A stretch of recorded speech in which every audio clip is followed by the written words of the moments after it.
Um, it's an important meeting. Might be a bit of a long meeting with some critically important items, and I'm grateful for your continued participation in this important work. I do have an announcement to make. I have received a letter of resignation from our Commissioner Arnel Fajardo. Not a surprise to us. Arnel was recently appointed to the board for the Oregon Institute of Technology, and which I think is a place in which he will be able to continue to make a very significant contribution to the work, shared work of higher education. But I'm sorry to see him go, but I did want to let you know that he has officially resigned from our commission. So with that, I'd like to move on to the roll call. Guthrie? Thank you so much, Chair, Vice Chair, members of the Commission. I will now call roll. Greg Heyman. Present. Emily Simnett. Demetrius Davis-Boucher. Michael Dembrow. Here. Richard Devlin. Present. Helen Edwards. Evelyn Coker. Devin Lawson. Teresa Martinez. Here. Jen Proctor Andrews. Mary Middleton. Here. Jennifer Smith. Here. Gail Yamasaki.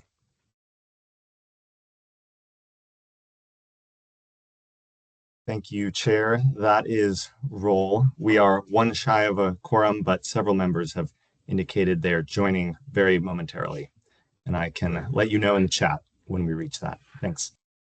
Appreciate that. Thank you. Yes, once we have established a quorum, please make me aware of that and introduce who has been able to join us at that point. Well, the first item is an action item which we can't take until we establish a quorum, but if it's possible, could we rearrange that a little bit and move on to our executive director report? Does that work? Yes, Mr. Chair, happy to do so. We'll go ahead and take action items as necessary when we have a quorum. Yes, thank you. So I'll proceed with a brief report, and noting that a number of the items of greatest interest to the Commission and the agency will appear later on this agenda, including our budget request for 27-29, an update on the House Bill 4124 work, and some other issues that I'll discuss in connection with my update on the agency's work to implement your strategic plan. But there are a few that I want to highlight here during this report. And it's been a couple of months since we last had a regular meeting, Commissioners, so a fair amount of news. And you've heard some of this from me or seen some of this from me in emails since our June meeting, but I'll briefly note them here. First off, I want to acknowledge and appreciate the adoption by the governor of the state's policy for workforce Pell, this new federal program that the state, through its governor, and its governor in turn through delegation to the HECC, has a major hand in administering. The HECC's role under the governor adopted policy that we proposed and that she adopted, and that it is available via our website. I'll put the link in the chat. But the HECC role is primarily in service of program eligibility determinations, and the policy that we've promulgated, again, governor approved policy that we've promulgated and is available via this website, establishes what the requirements are for short-term training programs to be eligible for the new federal workforce program. You'll note if you explore our website here, we're still days away from making the application process for institutions live. So there will be a portal via this website that allows institutions to submit programs for eligibility determinations by the HECC and ultimately governor approval. That's forthcoming. Expect very modest levels of interest and applications this year, given the requirements, mostly in federal law, plus the additional ones that we've articulated in state law. It'll be a small sort of a trickle of programs at the outset that apply for and likely receive eligibility under the new policy. We expect growing in the years to come, and that Oregon experience appears to be mirrored by our counterparts across the country. This program, I think, by design, is slow to get started in order to try to ensure that there are adequate sort of safeguards related to program quality, applicability to jobs, transferability and portability into stackability into other degrees or into degrees. So anyway, we'll continue to keep you posted as this goes live, but did again want to acknowledge the hard work of HECC staff, the WTDB with whom we've consulted, and ultimately the governor's office in making this policy real. Also wanted to highlight the important report that the Governor's Prosperity Council released in late June, I believe. Again, something I've shared with the commission at the time, but notably that council, which the governor advised to provide her and the state with advice about how to grow the economy and grow Oregon's prosperity, established as one of its primary areas of emphasis talent development as a priority for the state, and issued a number of recommendations related to talent development. It noted the importance of building on, or the opportunity to build on, the talent assessment that this commission and the WTDB HECC staff has biannually produced for the state of Oregon. It really emphasized the importance of taking many of the kinds of steps envisioned by that talent assessment in order to build Oregon's workforce. And it notably recommends increasing investment in higher education in Oregon to levels commensurate with neighboring West Coast states, California and Washington. And so we expect that in the months to come, we will work with you, the commission, and the governor's office to establish more clearly, sort of precisely, what that would mean in terms of state funding for Oregon higher education.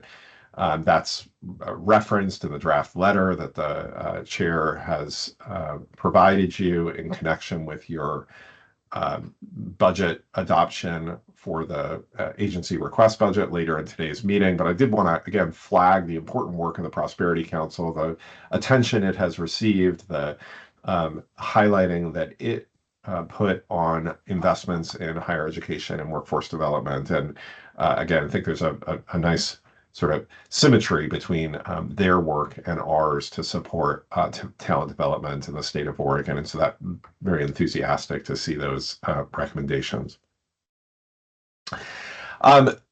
Thirdly, I wanted to highlight a forthcoming report from our office that won't go to you for approval. It's not a legislatively mandated report, but I will share it with you in writing when it is finalized. But it is the annual update, you've seen it before, on our progress as a state towards the adult attainment goal that this commission, jointly with the Workforce Talent Development Board, about 5 years ago set to parallel or be a complement to the state's 40-40-20 goal focused on young learners. That adult educational attainment goal describes the intent that over the course of this decade, 300,000 adult Oregonians over the age of 25 would earn new certificates or degrees, and it measures progress against that. And as we have shown during the earlier years of this decade, we are not meeting the full 30,000 credentials a year that would be required under this goal in order for us to meet it by decade's end. We continue to hit about close to 24,000 annually. So we're falling about 20% short of that ambitious goal that we set back in the late 2010s. The report this year also sort of highlights the long-term decline, although recent slight uptick in adult enrollment in our post-secondary education institutions. It's considerably down. You've seen this data before, but considerably down from its peaks in the early 2010s. So that challenges our ability to meet a goal that's expressed in terms of credential completion for adult Oregonians. When they're not enrolled, it's hard for them to complete.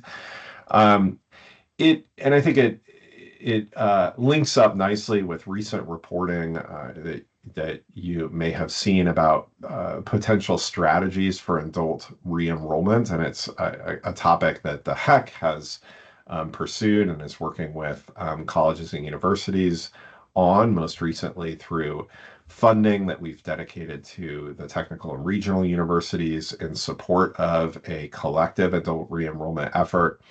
We look forward to working with the Commission and with our institutions to further identify opportunities for and funding mechanisms or other policies to support adult learner re-engagement or engagement in post-secondary education. But wanted to highlight that forthcoming report. I have reported to you in recent months about the funding shortfalls within this biennium associated with the Oregon Tribal Student Grant.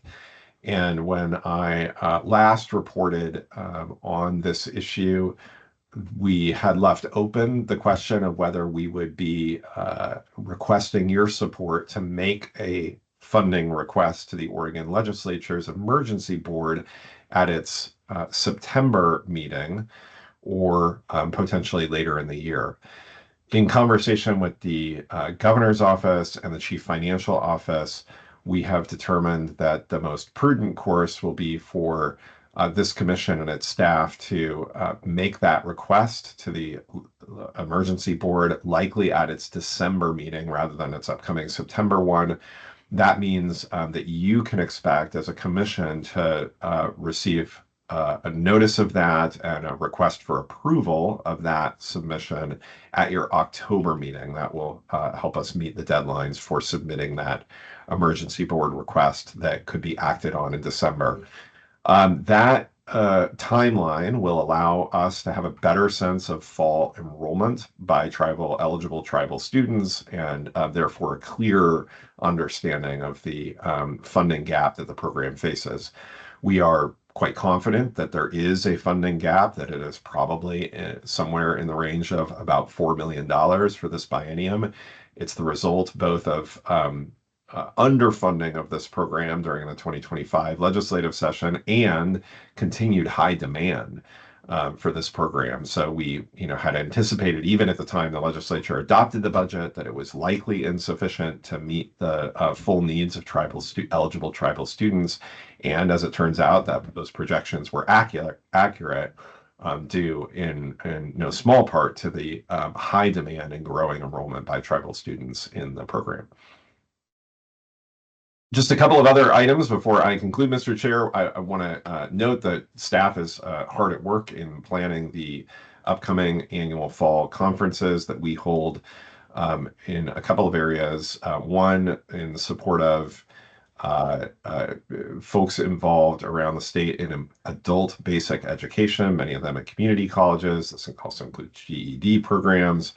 That annual conference will be held again this year and draws together that community from around the state, a series of speakers, panelists, workshops, and training and support for educators in adult basic ed.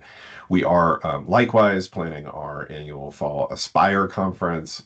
Aspire, this student support program that the state administers through the HECC, that involves many folks working in high schools and to some extent also in colleges to provide support for career training, career pathways, college pathways for both middle, high school, and college students. And this annual conference is one of the primary mechanisms we have to support the professionals in that field and the volunteers in that field connect them with resources and provide support for them. last, Mr. Chair, I should note that your packets contain the regular update on the HECC's spending against its current 2025-27 legislatively adopted budget. You see there at a very high level our spending relative to where we are in the biennium and relative to the overall budget. If members of the commission have questions about any of the information contained on that one-page report, please let me or know, and I'll work with the operations team to provide that information to you. With that, Mr. Chair, I am conclude my report. You're on mute.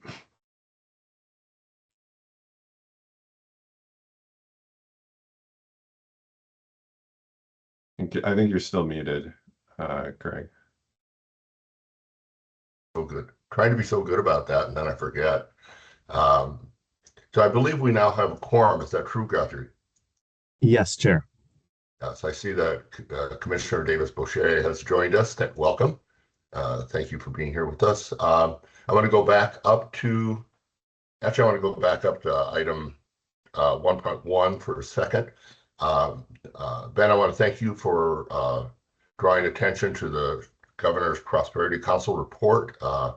We, in our strategic plan, noted a desire to make a stronger connection between higher education and the state's economic future, and I think that was reflected in that report from the Prosperity Council, and I think that's a great, as I think you've already mentioned, a great opportunity for us to find sort of common ground and common direction as we move forward in certainly seeking stronger support for higher education. So I'm grateful that you mentioned that. I also wanted a quick note.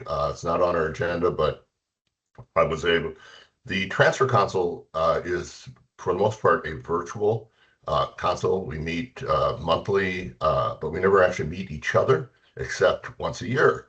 And this past month, we had our annual face-to-face meeting, and creates a greater opportunity for, I think, the members of that council to engage in perhaps for a more nuanced conversation about how we can move forward with creating greater transfer opportunities for our students. And I was quite inspired by the level of thoughtfulness and openness to ways of establishing that. Just so reminds me that there are a lot of people out there that are thinking very creatively about how we can move the work of higher education forward, meet the needs of more and more students in more creative ways. And so that was a highlight of my last month. I want to make sure I was able to at least speak to that for a second. So with that, move on back to down to item 1.2, which is the approval of the minutes for the June and July HECC meeting. I hope you had a chance to review them. Does anybody have any questions or comments before I call for a vote? Yes, Commissioner Dembro. Thank you, Chair. I do have a small correction, but I think a very important one. And that is under item 10, for the good of the order, it was announced that we shared updates on the upcoming likely public service appointments as a Eugene City Councilor and an Oregon Institute of Technology Board of Trustees member for Commissioner Smith and Fajardo.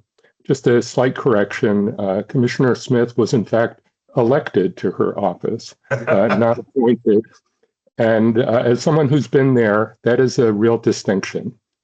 So if that small change could be made, that would be great. I think that's yes, Commissioner Smith. One small wordsmithing would be a presumptive council-elect, as I still have to win in the general election, although my name will be the only name on the ballot. Yeah, okay. Thank you. Thank you, both of you. I believe those are friendly amendments. I would entertain a motion to approve the minutes for those meetings. So moved. Thank you. Is there a second? Second. Thank you. All in favor, indicate aye with a hand or a voice. Aye. Great. I believe we have approved the minutes for June to July, so thank you so much for that. We are now, I think, moving on to public testimony, item 3.0. Guthrie, do we have anyone signed up for public testimony?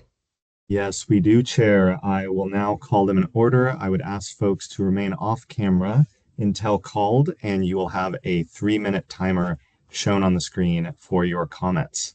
Thank you. Starting off, I will just note in addition to oral comment, we also have written comment included in the meeting materials as item 3.A through E.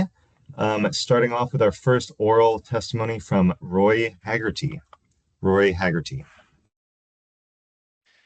Thank you, Chair, Commissioners, and staff. Thank you for the opportunity to comment. I'm Roy Haggerty. I'm the Provost and Executive Vice President at Oregon State University, but in this setting, I'm testifying as Chair of the statewide Provosts Council, speaking on behalf of Oregon's 7 public universities regarding HB 4124, the study and process. So these comments have been circulated through all of the provosts and approved. Our collective first priority is meaningful institutional engagement in the House Bill 4124 study. The universities support a serious data-informed look at how Oregon's post-secondary system can better serve students, communities, employers, and the state. But that work can't succeed if institutional leaders are only briefed occasionally or asked to react after assumptions and recommendations are already formed. Both university and community college leaders, including provosts, chief academic officers, and chief financial officers, need a structured way to engage with HECC, Oregon Consensus, and EY Parthenon throughout the process. Second, the study should be grounded in a shared fact-based review process. Recommendations about collaboration, program alignment, shared services, governance, or restructuring need to be tested against academic or real academic financial workforce accreditation and implementation realities. The institutions can help validate data, identify constraints, and surface practical consequences before options harden. Third, the study should avoid predetermined solutions. Oregon's universities are open to collaboration where it improves access, student success, workforce alignment, and sustainability. And I think we can provide many examples of us doing that. But forced mergers or unfunded shared services or centralized academic decisions could create cost, disrupt students, and weaken distinct institutional missions. Any recommendation should be evidence-based, mission-sensitive, and implementable. Fourth, the study must address the state's role. Many pressures facing public universities are tied to state investment, mandated cost structures, labor costs, financial aid, and regulatory requirements. The solution can't rest only on institutional reorganization. It must include the funding and policy environment needed for public higher education to thrive.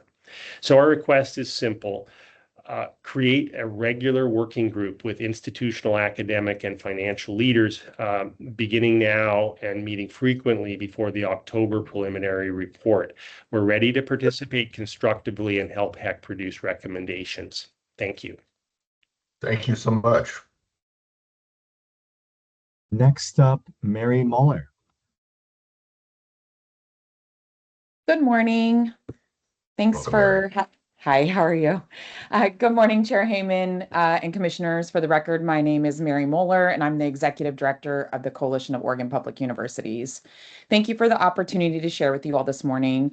I will not take much of your time. You'll be hearing from other public university leaders this morning about the agency request budget that you all will be discussing and voting on today. Throughout the ARB process, we have communicated that university-based funding, the increase of 8.52%, is the bare minimum for the 27-29 budget and will still involve very difficult cuts and tuition increases. The UBF should be considered the floor and should be the starting point for the governor's recommended budget. We are disappointed that the CSL calculation is insufficient and continues a decade-long trend that undercuts our true costs. Unfortunately, this consistent gap has built over time and is impacting our students. We are hopeful the governor will take the Prosperity Council's recommendation to align our state funding with neighboring states seriously. This will take leadership, commitment, and long-term planning. We understand that you all are champions for students and have always advocated for true investment, which we deeply appreciate. It's not lost on me that you have a tough job today and your efforts are noticed and welcomed. I did want to share with the group that we host an event in July to showcase the strong and ongoing partnerships between public universities at the Robertson Collaborative Life Sciences Building. We welcome legislative, business, and university leaders to tour labs run by OHSU, PSU, and OSU. We also highlighted the statewide partnerships with regional and technical universities in nursing and healthcare workforce programs. It was a great example of integration, resource sharing, and collaboration among our institutions that provides outstanding results for our state and our students while maximizing state investment. Thank you again for your time, and I hope you'll take to heart the sentiments you'll hear today with various members of our campus communities. We look forward to working with you to tackle these challenges moving forward. Thank you. Thank you, Mary. Next, Ann Cudd. Good morning, Chair Heyman and Vice Chair Simnett and members of the commission. For the record, my name is Ann Cudd, and I'm the president of Portland State University, but for today's purposes, I am serving as the chair of the Coalition of Oregon Public Universities. I appreciate the commitment of the commission and your staff to making college more affordable and accessible for Oregon students. This is a commitment that my fellow university presidents and I share. I want to make clear that I understand the difficult position you are in when it comes to the approval of the agency request budget. I, like you, face many constraints in building a budget that's truly effective or reflective of our values as an institution. That being said, current service level is an inadequate starting point for the conversation about public university funding for the next biennium. I recognize that the state faces difficult budget decisions ahead. Again, my colleagues and I are not immune from difficult budget decisions. As someone who started my higher ed career as a faculty member, I never could have imagined being a president who would be forced to declare retrenchment and reduce and eliminate academic units. And yet these decisions and challenges perfectly demonstrate that our current service level, as calculated, does not meet the true needs of public university students. It does not actually fund universities at the rate needed to continue offering the educational opportunities to students that we did the year before. Put simply, it does not fund us at a level to continue providing our current services. As OPU's Executive Director Mary Mahler just commented on, and as she communicated in July, the DAS CSL has been consistently lower than the UBF. This compounding gap has contributed to tuition increases, delayed critical investments, and reduced student services. One factor in the CSL being lower than UBF has been that DAS uses a methodology that assumes our employee cost inflation is less than state employee cost inflation by using the non-state employee rate for public universities, despite being required to offer substantially the same benefits as state agencies. While we face essentially the same personnel cost pressures, the state incorrectly assumes our pressures are less than theirs. We have communicated that we believe that our university-based funding increase of 8.52% is the bare minimum for the 27-29 budget and will still involve very difficult cuts and tuition increases. I want to be clear that in practice, this also leads to painful reductions in staffing and diminished services for students that impact student success and retention. Since I came to Oregon 3 years ago, it has become clear that we have hit a pivotal moment in public higher education. House Bill 4124 recognizes the need for more in-depth conversation about how we all work together to meet the needs of students and the state. As HECC staff work with consultants on this study, I hope you'll keep the following in mind. HB 4124 is an opportunity to make Oregon more attractive in retaining in-state students and bringing talent to Oregon. State funding and policies are making out-of-state institutions more attractive to Oregon's resident students. We agree with the Prosperity Council recommendation to strategically align higher education funding to match West Coast states and support Oregon's long-term economic competitiveness. Oregon's universities and community colleges are critical drivers of workforce development, research, innovation, and business growth. Student affordability and many of the financial challenges facing universities are directly tied to our limited state investment. One of the most impactful things that could come out of the study is an opportunity to have a real conversation about how CSL is calculated and what is required to operate a university. Earlier this year, the Commission approved a report that showed our institutions are actually highly efficient, especially given the limited resources we work with. At a time when Oregon's economy is slowing, it's time to ensure major economic drivers, like our public universities, have what they need to grow and support the traded sector, meet state workforce needs, and create pathways to opportunity for Oregon students, regardless of their background, circumstances, or zip code. Thank you for your time and your service to the state. Thanks so much, Ann. Next up, Maram Epstein. Maram Epstein.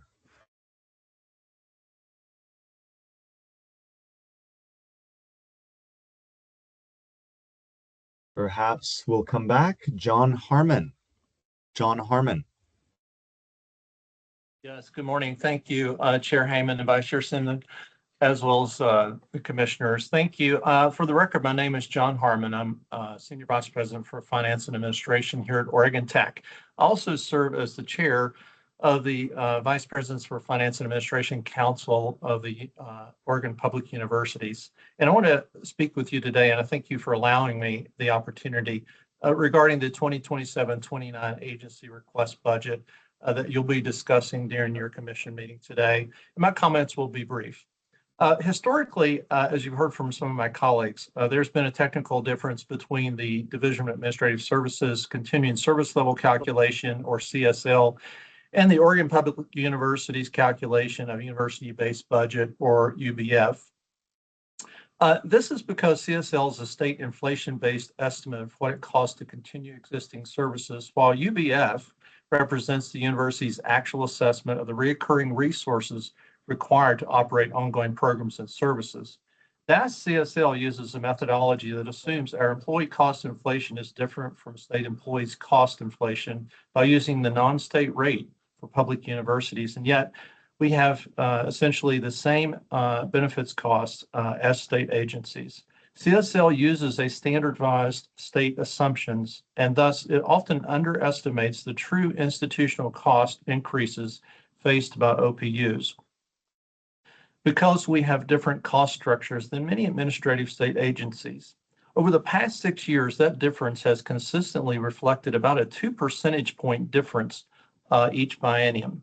We recognize that the DAS CSL always becomes the starting point for the HECC ARB, and OPUs, or Oregon Public Universities, appreciate the difficult position you're in as commissioners and realize that you will unfortunately be constrained to the DAS CSL.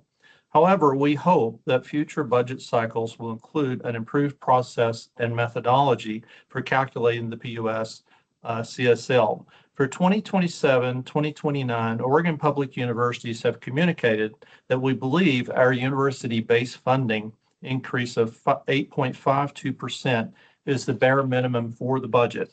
This funding level will still require very difficult expense reductions and tuition increases. Ideally, the university-based funding should be considered as the starting point for the governor's recommended budget.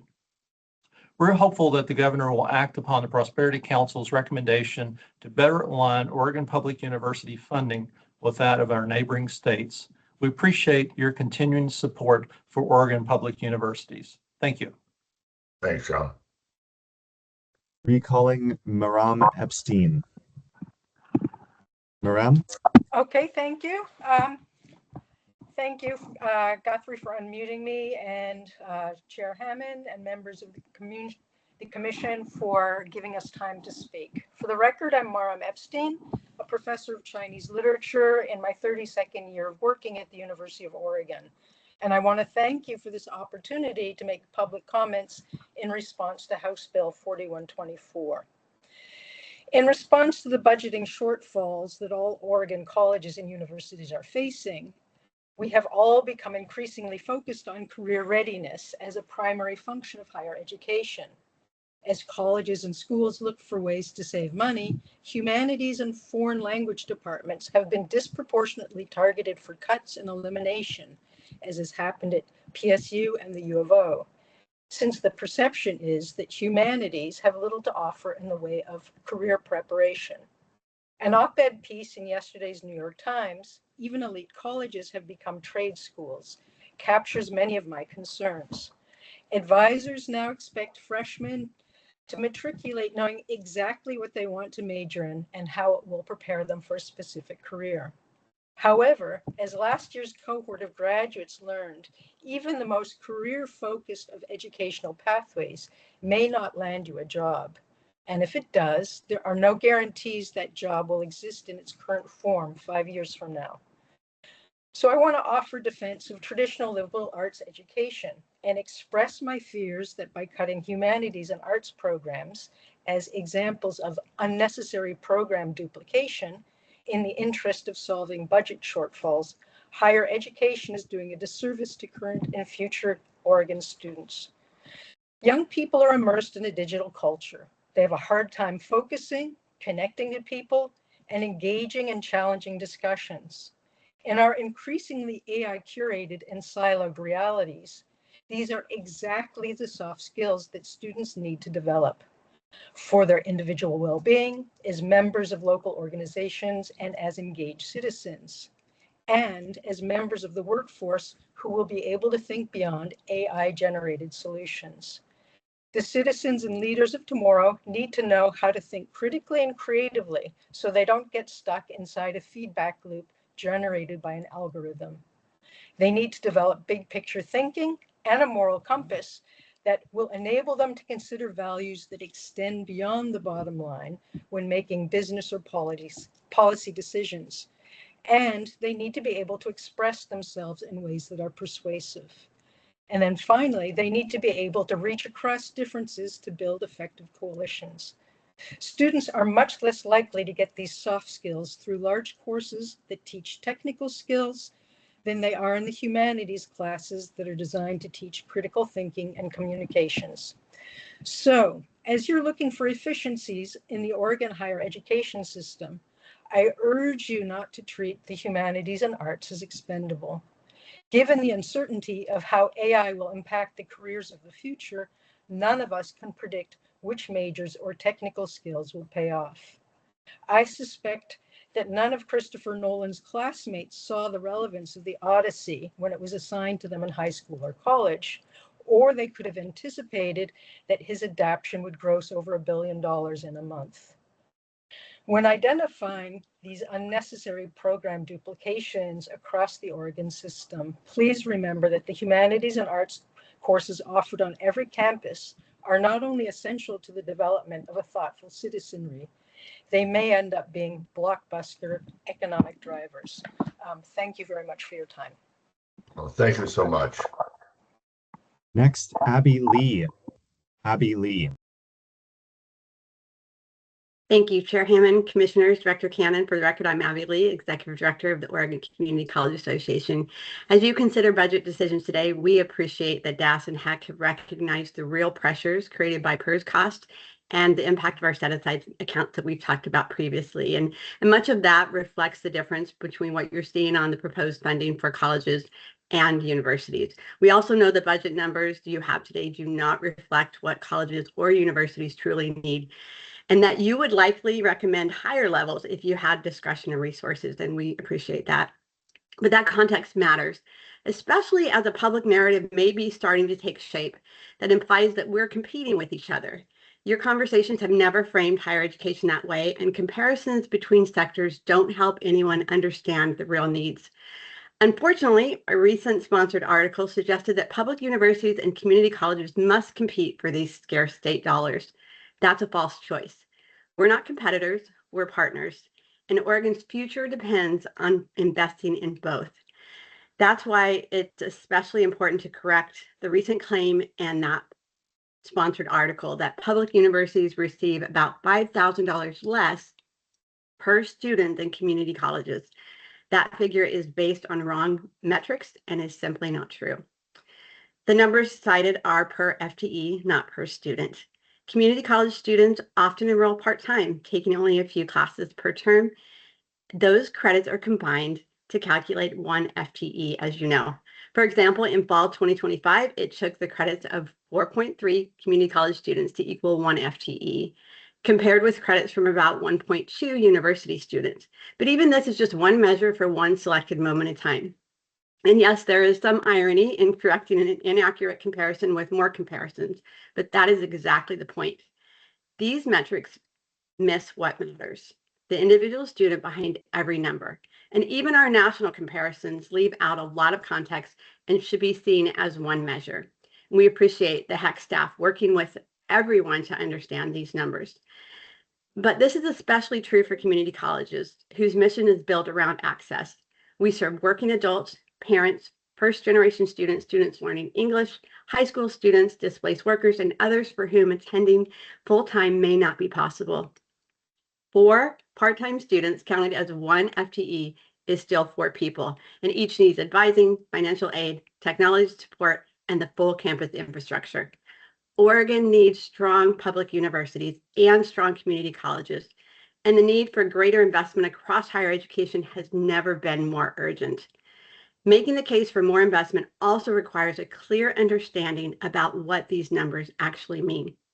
As these funding conversations continue and as we head toward next year's legislative session, and we're excited about participating in the 4124 discussions, we look forward to working with you and our university partners to keep elevating this dialogue and advocating for the resources Oregon needs. When higher education dollars are framed as competition, we believe Oregon loses, and so does its future workforce, its students, and its economy. Thank you. Thank you, Abby. Next, Talik Lopez Duboff. Good morning, Chair Heyman, Vice Chair Simnett, and commissioners. My name is Talik Lopez Duboff. I serve as the voting undergraduate student member of the University of Oregon's Board of Trustees. In this role, I've had the opportunity and the responsibility to bring the student perspective to conversations about the university's budget, priorities, and future. And today I bring that to you. I've seen just how the funding decisions made at the state level have ultimately affected the experience of students on my campus and at my university. Today, I'm asking the Commission to approve the university's base funding request submitted by Oregon's public universities. The current service level calculation provided by the Department of Administrative Services does not adequately reflect the actual cost of maintaining university services. When funding fails to keep pace with inflation, employee compensation, benefits, utilities, and other unavoidable expenses, universities do not remain in the same position. In fact, I would say universities fall further behind. And Oregon already ranks 46th in the nation in state funding per student for 4-year public universities. We can't afford to lose more ground. Oregon's current level of support places increasing pressure on tuition, academic programs, and student services, and the people who make our university work. At the UO, students are now watching the institution begin to navigate a structural budget gap that is projected to reach approximately $65 million. That challenge will require difficult choices, similar to the one that you have before you today. An inadequate state funding recommendation would make those choices even harder and increase the likelihood that students experience larger class sizes, fewer course options, and reduced services with higher costs. Students are doing their part. universities are being asked to become more efficient and make more difficult decisions. And I believe the state must also do its part. Approving the university's base funding request would demonstrate that Oregon intends to invest in students and its future rather than allow public universities continue to fall behind. Oregon students and the people that help them get a higher education degree are incredible and remarkable. And so I thank you all for your service to the state, for your consideration, and for your time today. Thank you. Thank you so much. Next, Luke Haberstad. Luke Haberstad. Yep. Hello. Chair Hammond, Vice Chair Simnett, Executive Director Cannon, and members of the Commission. Thanks very much for giving me this opportunity to provide comments. My name is Luke Haberstad, and I am Associate Professor in the Department of History at the University of Oregon, and I've worked there for 12 years. My comments today, like many of them, are regarding House Bill 4124, which I think is a very interesting and welcome opportunity. I've witnessed with real sadness, I'm from Oregon myself, the disinvestment in public higher education over the years. And I really welcome this opportunity to achieve long-term system resiliency, which is the term used at the June 11th HECC meeting. My comments are going to be pretty broad, really focusing on the mission of Oregon's public universities, which HB 4124 calls upon the HECC to evaluate. Actually, Oregon statutes provide a lot of definitions of these goals, which I'm sure you're all aware of. The one I'd like to highlight is the statute that says, this is 35203.9.1, that Oregon's colleges and universities must carry out public missions and services in keeping with principles of public accountability and fundamental public policy. This is the kind of public good mission that we are all aware of, but of course the devil can sometimes come in the details. And I hope that HECC will think broadly as it's going through the HB 4124 process about ways to keep transparency, accountability, and the public good front and center in all of its recommendations. So I would encourage the HECC to consider how information and opportunities for inclusion in decision-making processes can be made available to faculty and students, and also Oregon legislators and the public. There has unfortunately developed a disconnect between faculty and students on the one hand, and administrators and boards of trustees on the other across Oregon's public institutions of higher education. We are often left in the dark about the metrics and factors governing any decisions, while programs continue to get cut and more administrators are hired. I'm not blaming any particular person or institution for this gap. I'm merely urging the HECC to consider how it can help bridge it. What sorts of information and financial transparency should boards of trustees and administrators be required to provide? I can imagine a variety of solutions, and I'm not partial to any one of them, but we can think about external audits, increased transparency in selection processes for boards, inclusions of faculty and students in budget planning processes, and assessments of faculty versus administrator hiring ratios in order to ensure that we're all focused on fulfilling the teaching and research missions of colleges and universities. These are not side considerations that are irrelevant to HB 4124. We're only going to have success in creating long-term system resiliency if all Oregonians feel like all of the opportunities of public colleges and universities, from community colleges to research universities, are available to them and accountable to them. An overly narrow understanding of system resiliency would be a missed opportunity, in my opinion.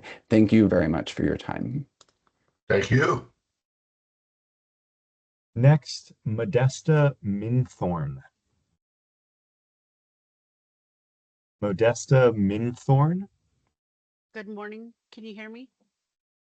Yes. Okay. Good morning, Chair Heyman and members of the Commission. For the record, my name is Modesta Minthorn, and I am the Executive Director for Tribal Relations at Portland State University, and I am an enrolled member of the Confederated Tribes of the Umatilla Indian Reservation.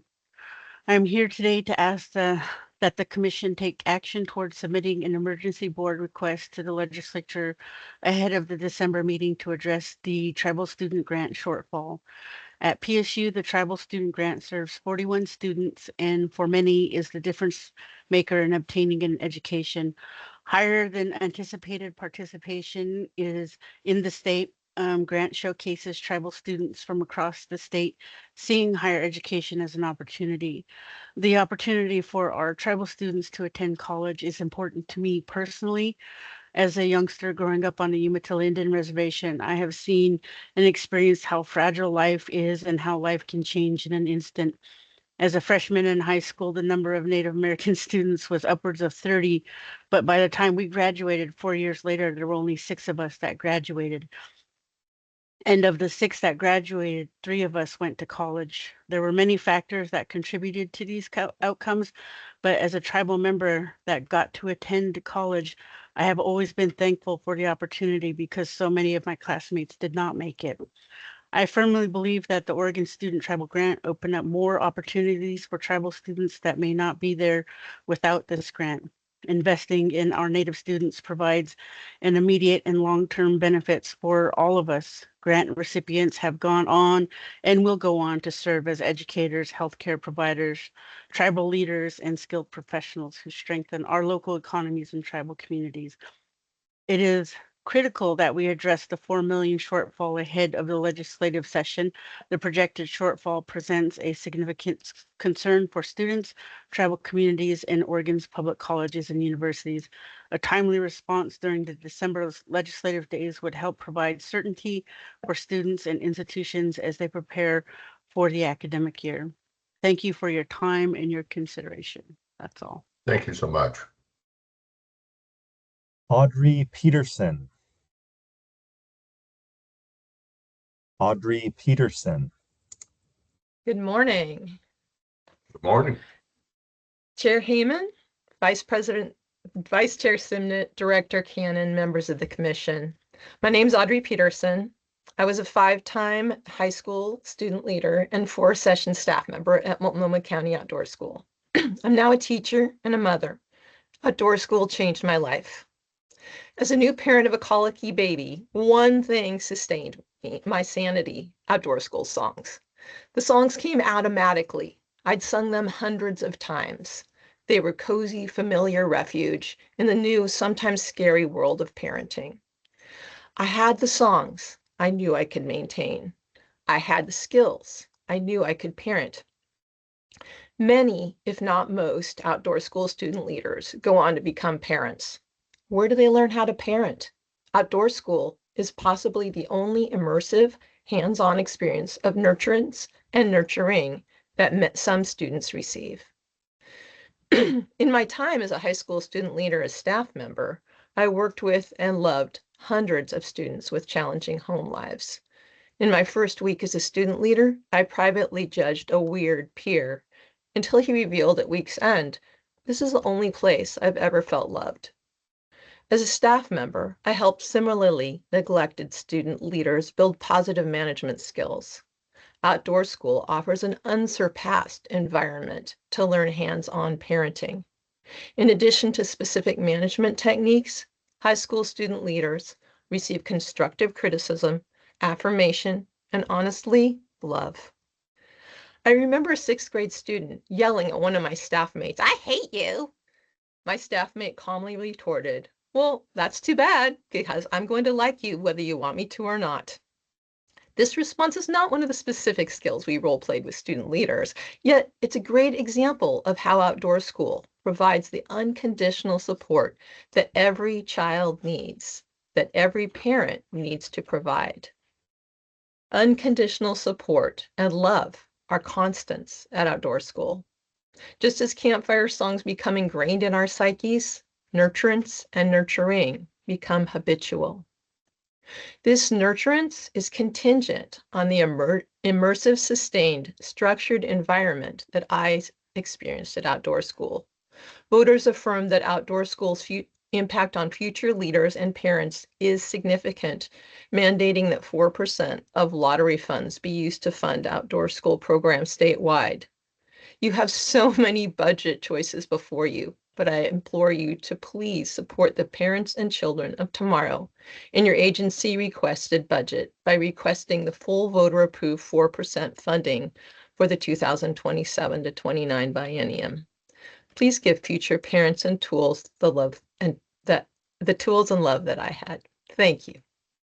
Thank you so much. Gail Evans. Gail Evans. Good morning.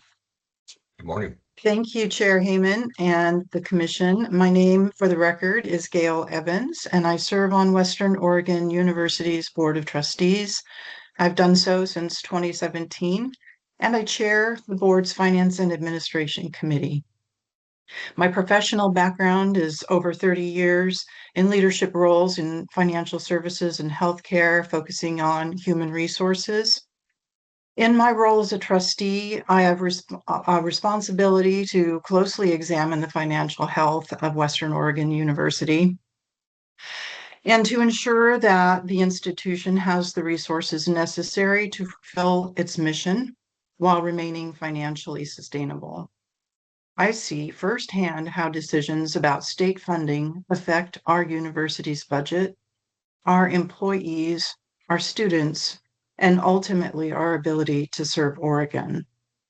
I'm asking the Commission to approve the university-based funding request submitted by Oregon's public universities. As you've heard from other testimony, the current service level calculation by the Department of Administrative Services does not adequately reflect the actual cost of maintaining university operations. When state funding does not keep pace with inflation, the rising personnel costs, benefits, utilities, insurance, and other unavoidable costs, universities are being asked to absorb an increasingly significant funding gap. And this means that Oregon students are being asked to absorb an ever-increasing burden. For an institution like Western Oregon University, those gaps have real consequences. We're a regional public university. We operate with fewer financial resources and less flexibility to absorb rising costs compared to larger institutions. At the same time, we serve a critical role in providing an affordable and accessible education to Oregonians, especially first-generation students like myself, rural students, transfer students, and those who want to build their lives and careers in Oregon. Oregon already ranks 46th in the nation in state funding per full-time student in four-year universities. Continuing to underfund the actual cost of operating our universities places greater pressure on tuition and forces boards to consider increasingly difficult decisions about valuable program services, staffing, and the student success. As chair of Finance Committee for Western Oregon, I can assure you that we take our responsibility for stewardship very seriously. We have recognized that continuing to claim efficiency alone, that is just not enough to compensate for state funding model that does not recognize the actual costs. Please approve the university-based funding and recognize the pressure that universities are under. I'd like to thank you for your consideration. Thank you so much. Julie Smith. Julie Smith.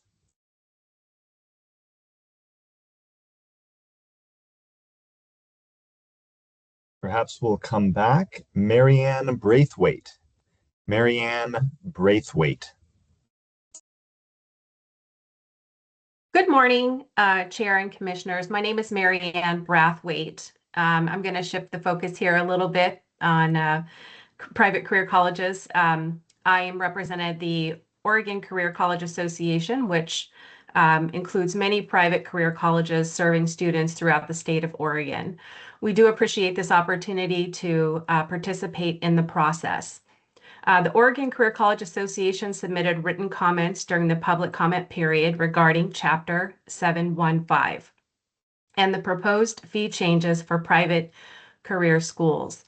While we understand the funding challenges facing the PCS office and support strong oversight and accountability, we remain concerned that a 40% fee increase is too significant for many institutions to absorb in a single adjustment. Ultimately, these increased costs will impact the students our schools serve, potentially affecting affordability and access to career-focused education and workforce training. We respectfully request that our written comments be included in the record and considered during your deliberations today. Thank you so much for your time and consideration. Thank you.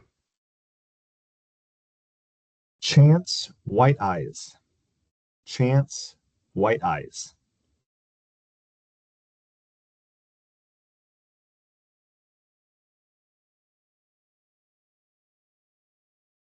While we wait to see if Chance might join, Julie Smith. Recalling Julie Smith.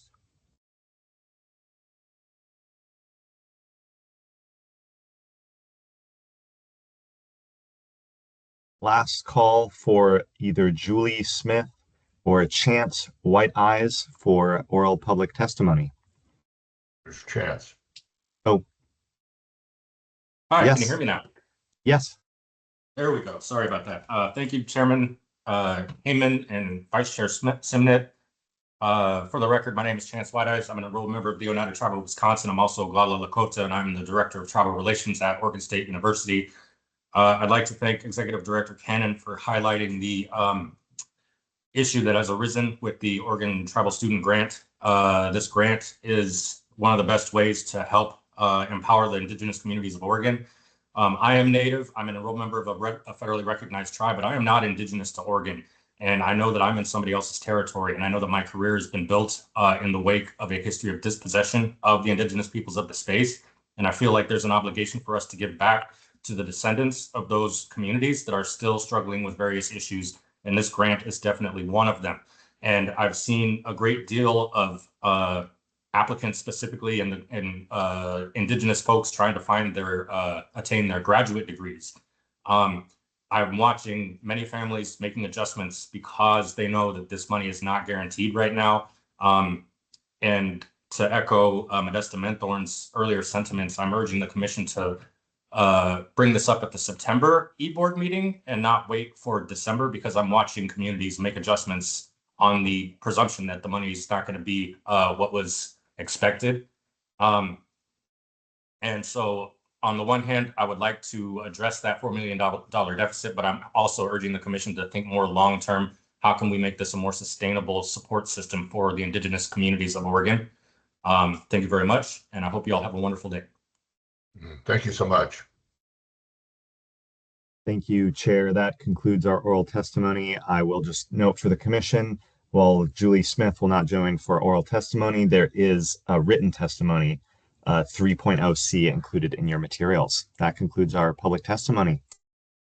Thank you so much, Guthrie. And I want to extend a thanks to all who provide written and oral testimony. It's, I think, a critical part of the commission's work to hear the voice of those who are out in the field, working as partners with us in higher education. We'll talk about this more deeply later, but I also want to express gratitude for those who have taken the time to help us to more fully understand the inadequacy of the agency request budget. I think that that is a perspective that many of us share. Also understanding the directions that were given when we formed that budget request. And I hope that we'll be able to represent in our budget request a deep sense that we understand the inadequacy of this funding, and a deep hope that things like the Prosperity Council report and other, I think, important voices perhaps help us to see a future that includes better funding for higher education. So I just, again, want to thank those of you who have given voice to that concern, and we will move on. We are moving into the consent agenda. That's item 4.0. We have 3 items on the consent agenda. Does anyone wish to remove an item from the consent agenda? If not, then I will entertain a motion to approve the consent agenda. Mr. Chairman? Yes, Commissioner Devlin. Mr. Chairman, I move the 3 consent items for approval. Thank you so much, Commissioner Devlin. Do I have a second? I second. Thank you so much. All in favor? Aye. Indication. Thank you so much. We have approved the consent agenda. The next item is the notifications. We have received a notification. We have discussed this numerous times, but this is an early stage in the process of establishing a new degree program. There's a notification of Southwestern Oregon's community college's desire to establish a Bachelor of Applied Science in Behavioral Health.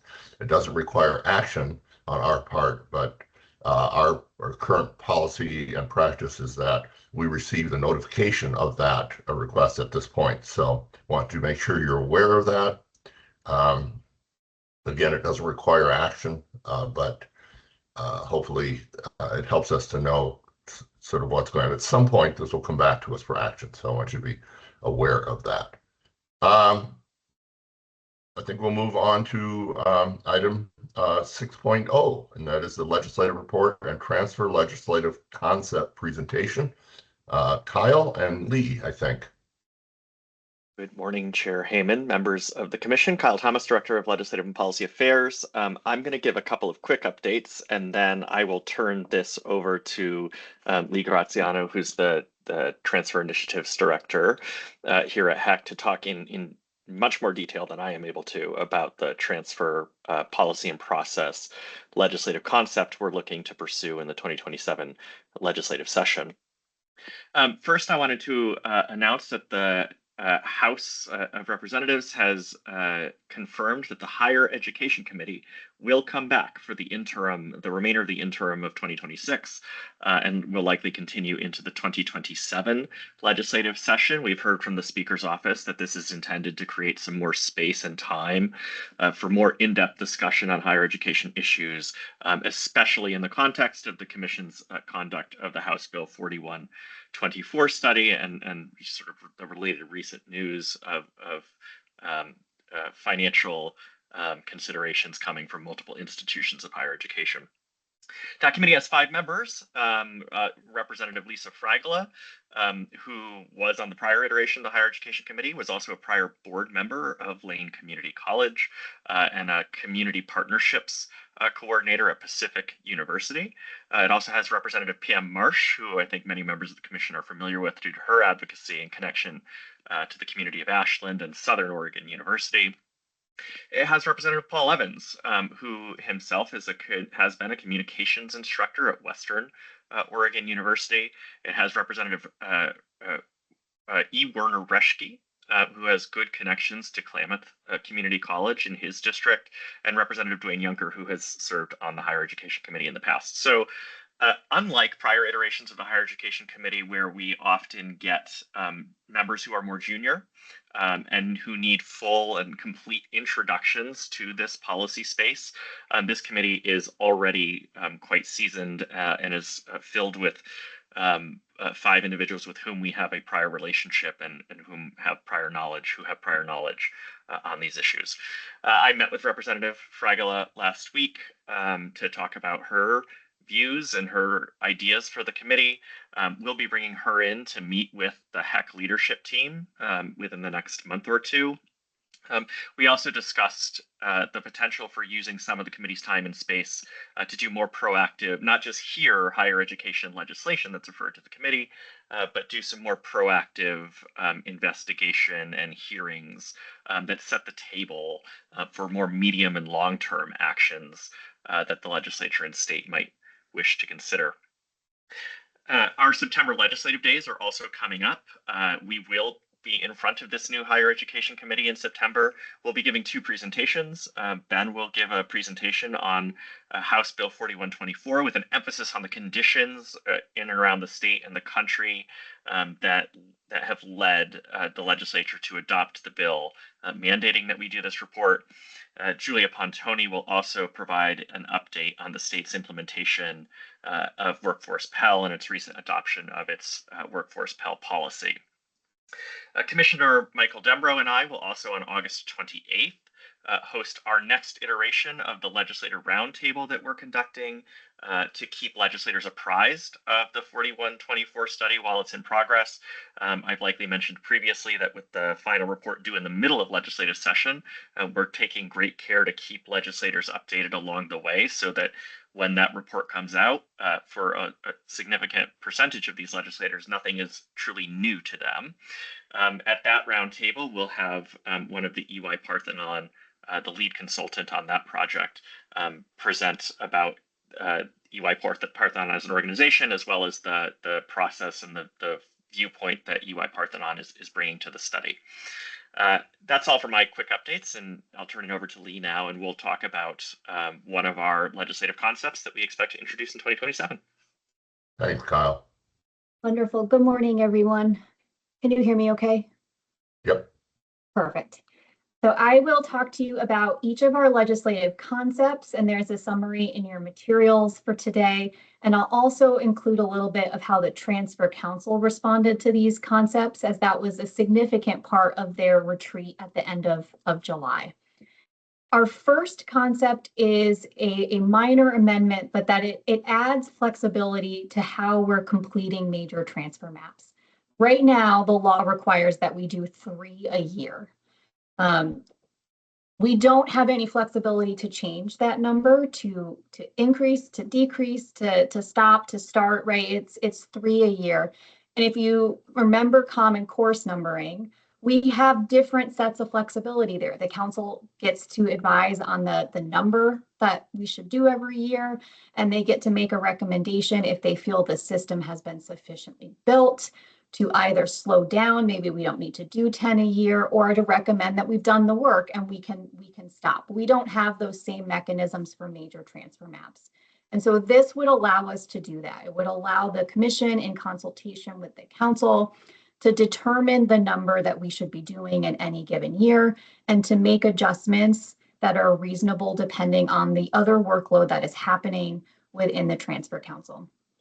I do want to emphasize that the goal here is not in any way to de-escalate the major transfer map work, to slow it down. That's not the goal, but the goal is to have enough wiggle room that we can make some logical decisions about best workflow. For example, computer science, given the changes with AI, is likely to need a pretty significant redesign. That MTM hasn't been looked at in some time, and the field is changing. That workload will probably look not unlike building a brand new MTM. So in the year we do computer science, we may not want to build 3 new ones as well, because building good maps does take time. So that's the goal, is to have that space for flexibility so that we're ensuring that the full body of work that council is collaborating with us on, that we can kind of move these different levers to do sustainable work. This concept was broadly supported by the Transfer Council. There were no concerns for making this change. The second concept we've talked about before here at the commission, and that is about transfer general education, how difficult it is for students, and that there's no real endpoint, especially with lower division. And we originally charged the Transfer Council with doing some work and developing a new block, and they collaborated with us and came back with an alternate recommendation that the commission, we ultimately accepted. And that is to revise the core transfer map so that it is about the same size it is now, 30 credits, but that it will guarantee completion of all lower division general education requirements, which means transfer students will take no more lower division requirements for general education at their receiving institution. They will complete the same upper division requirements that first year students complete now. So for some, that will be 6 more credits. For some, that will be 11, but that number will not exceed 15. And that was a recommendation from the council so that Gen Ed did not shift upwards into the the upper division space. We want to have that balance between lower division and upper division. There's no changes to this law that weren't recommended by the Transfer Council. So this also was broadly supported by the council, and we're really optimistic about the way this is going to improve all of our other transfer tools once this general education work concludes. Our third concept is focused on changing how we're thinking about AP/IB exams. So right now, our AP/IB exams, institutions give credits for scores of 3 or higher for AP and scores of 4 or higher, I believe, for IB. But ultimately, each institution determines what credit they give for each exam. And if you've ever looked at the tables maintained on our website, the same exam results in extremely different credit around the state. Some students get common course numbering credit, some students just get lower division elective credit, some get 3 credits, some are getting 9 credits. It is really all over the place. So the goal with this concept is twofold. One, we want to remove part of the current law which allows for institutions to petition the HECC for an exception to those score limits, largely because historically it has never been used. We've never received such a request.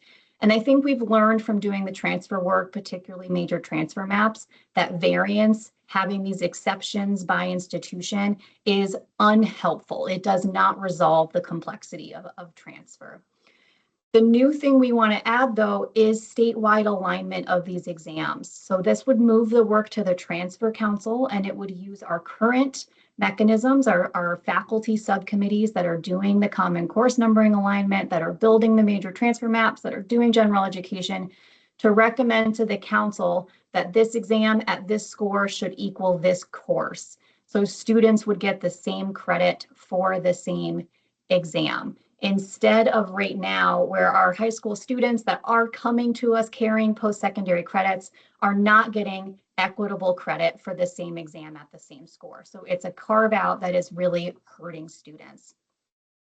This concept was also one that the council agreed is obviously beneficial to students. We had some really good discussions about process and timeline for doing that, as there are a lot of exams. And so there's some ideas for how we'll manage that workflow. I think the most substantive piece of feedback that we got concerns the way these exams change.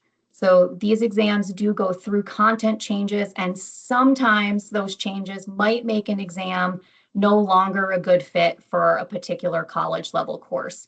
And council members did not want to see us beholden to change college curriculum or to keep alignment to an exam that had changed in a way that didn't make it a good fit for that course anymore. And so that is a really fair and really useful piece of feedback that we were able to incorporate into the draft for this new bill. And our final concept is a fairly minor modification to the composition of the Transfer Council, not in terms of membership, the voting membership, or the total members of the council, but simply in adding a line that clarifies the role of HECC staff in facilitating the Transfer Council, or co-creating the activities of the council with the co-chairs of the council. This is not currently a problem that we're having with our Transfer Council, and that is really in large thanks to our co-chairs that have worked really hard with us to create a really collaborative culture of communication and support, and that's wonderful. But in the past, when we have had some conflict with the council, that has sometimes presented itself as a reaction to HECC staff participating in a meeting. And that participation is appropriate. It's a role that the agency expects for us, that you expect for us, so that we're helping make sure that the council is getting important information about our expectations, what the commission is looking for, limitations of law or authority, to provide some history, because members turn over and some of these conversations have been going on for a long time. And we want to ensure that, especially now that we have term limits and every new set of individuals could start to shift the culture of the council, that we always have a protected space where council members and HECC staff can talk to each other and collaborate together, because this work will always go better if we're working with each other and not against each other. So this was fairly well received. We did have some discussion about whether this needed to be a statutory change or whether this was something that the commission could provide more direct guidance to the council on. And we had some really useful discussion about the particular language of facilitation and whether that might imply other meanings like HECC staff literally run the council. We don't want that. We want the chairs to run the meetings. And so that was some useful feedback that we were able, I think, to pick up in terms of how we shaped the actual language for that very modest change to this concept, this law. But that's an overview of our 4 kind of transfer concepts, and I'm happy to answer, Kyle and I, I'm sure, are happy to answer any questions you might have about them. Commissioner, do you have any questions for Kyle or Lee? See any? Thank you so much. Again, earlier yes? I'm sorry, I thought my hand went up.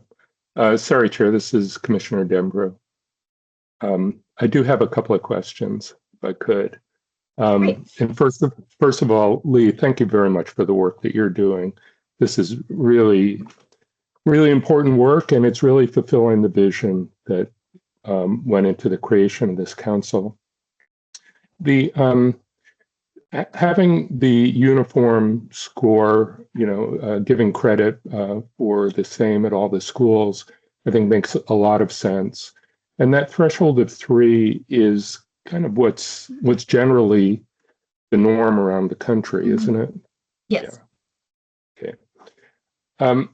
And with respect to the score, so how does the score that a student gets or the credit that they're given at one institution, has it been a problem with that when they want to transfer to another institution? Could you say something about that, how this might provide more certainty for high school students when they're sort of charting their long-term path? Absolutely. That's a great question. So right now, what happens with everyone making their own articulation decisions for these exams is that a student at a community college that's been told this exam gives you this credit for these bio CCN courses, transfers to a university, and they don't keep that credit. The exams are reevaluated by the receiving institution, and now you get whatever credit they've assigned to the exams. So a student that believed they had a course completed at community college might arrive at their receiving institution and find out they don't have that course completed anymore. They were given a lower division transfer elective, and they need to retake that course. So one of the benefits of doing this alignment is that once we establish that this exam at this score equals this course, and we're likely to see a lot of alignment to CCN courses. These are really commonly taken courses that align neatly to many of, I think, the most commonly taken exams. The scores can't be reevaluated because it's one-to-one everywhere, right? So it doesn't, you can go from this college to that university. It's the same course everywhere. So students won't lose credit, which I think is a really important mechanism because that's not what's happening right now. Every move means your exam is reevaluated according to that institution's table. So you lose credit every time you go. Thank you. Great, thank you. And I have one last question, and that's about articulating the role of staff in statute, on the transfer council. And I don't know, this may be more a question for Kyle. I know you touched on the question of whether to do it in statute or whether to do it in rule. And my memory isn't super sharp, but I think when we created the statute, I think we did not call out the role of staff, thinking that locking it into statute might create difficulties down the road. And if it could be addressed through rule, that gives us more flexibility to adapt to circumstances in the future. So I'm just wondering what the advantage you see of having it in statute as opposed to rule, which is, obviously it's part of a public process and it's something that takes a lot of deliberation, but it is something that is somewhat easier to modify if we need to. Sure. Good question, Commissioner Dembro. The role of staff at the council is already in statute. There is, not in this particular statute we're seeking to amend, but in another part of the statute, it is pointed out that there is a role for staff in assisting the council in its duties. That assist language is, pretty subordinate language. I'm not here to claim in any way that prior council members or the current council have noticed that language and thus attempted to force staff into that subordinate role, but that language does exist. So in the context of that language already existing, plus the fact that we're bringing a comprehensive transfer bill forward that does a bunch of other things, we did feel like it was appropriate to bring forward this change. The rulemaking authority that we have over the council is specified in law, and it relates primarily to the more policy-oriented aspects of the council and not necessarily aspects of council administration, except for one particular issue, which is the manner of appointment for council representatives. That is a regulatory authority we possess. We, of course, possess broader regulatory authority as an agency, so we probably could use that authority to put it into rule.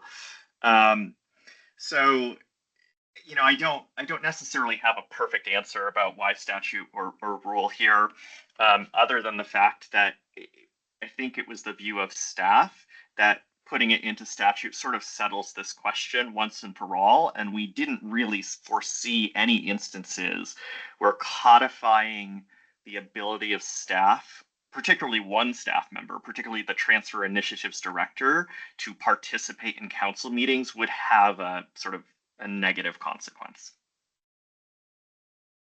Thank you.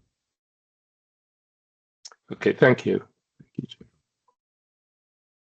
Any other questions for either Kyle or Lee? Okay.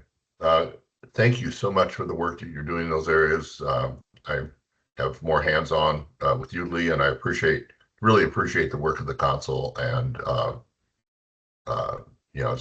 after our retreat, quote unquote, I come away with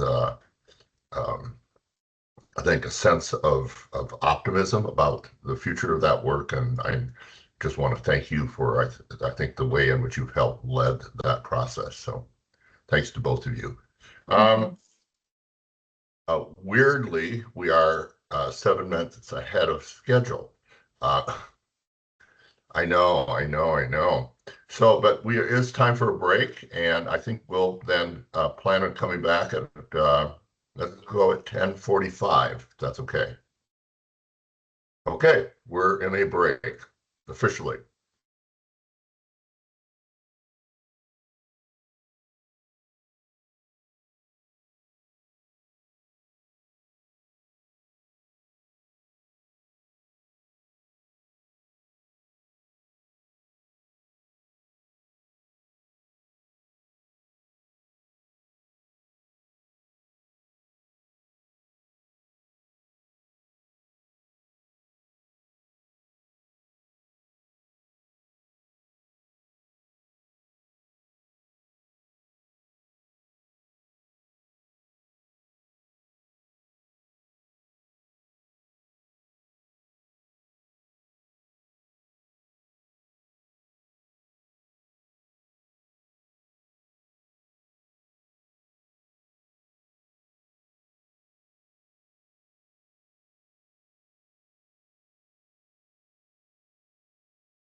Guthrie? Or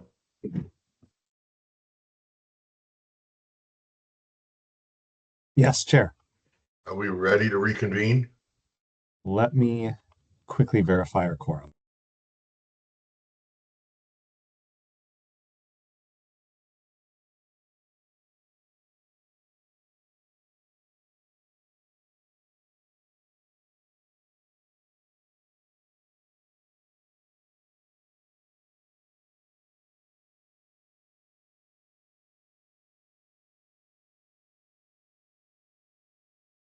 It would be helpful if commissioners who are back online could turn their cameras on. And Guthrie, we're not taking any action over the next while here, so I'm certainly comfortable proceeding even in the absence of a voting quorum. Thank you for that clarification, Ben. We will proceed. Thanks, Mr. Chair. So the next two items are informational. We've dedicated a fair amount of time to these kind of questions of strategy and the future of Oregon higher education and the HECC's role in it. The first of them is an update on the House Bill 4124 study, and the second is an update on our process of implementing your strategic plan. I don't know whether we'll require all of the time that's been set aside on the agenda for these two, but depends on the discussion. I'll note, as commissioners are aware, that you also have set aside a special meeting for next Wednesday, August 19th, to allow for commissioners to further discuss the House Bill 4124 study, again, without taking any action, without receiving any recommendations or reviewing any kind of report, but in response to the commissioner's desire expressed over the last couple of meetings to ensure that you have plenty of time to engage in this topic. I assume that discussion begins this morning, and that could help determine sort of how much additional time commissioners want to spend on the topic next week. Again, today is and at your regularly scheduled HEC meetings is where we, and ultimately joined by our consultant teams over the course of the next 6 to 8 months, will provide the commission with formal updates and allow for the more sort of formal deliberation and eventually action taking on the part of the commission related to your House Bill 4124 obligations.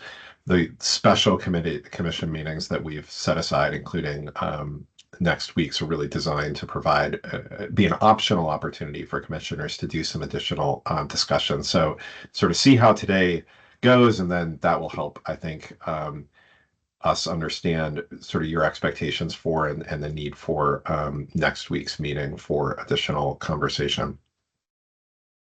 I will draw in my report on 4124 primarily from the docket item that's in your packet. This is item 7.0. You know that House Bill 4124 passed during the 2026 legislative session requires the HECC to produce a report and recommendations to the legislature on an improved institutional framework for public higher education that supports student access, that fuels economic development, that improves the financial viability of institutions and the system as a whole. And so we've done a lot already to sort of support you in your role, ultimately making that report and recommendations to the legislature.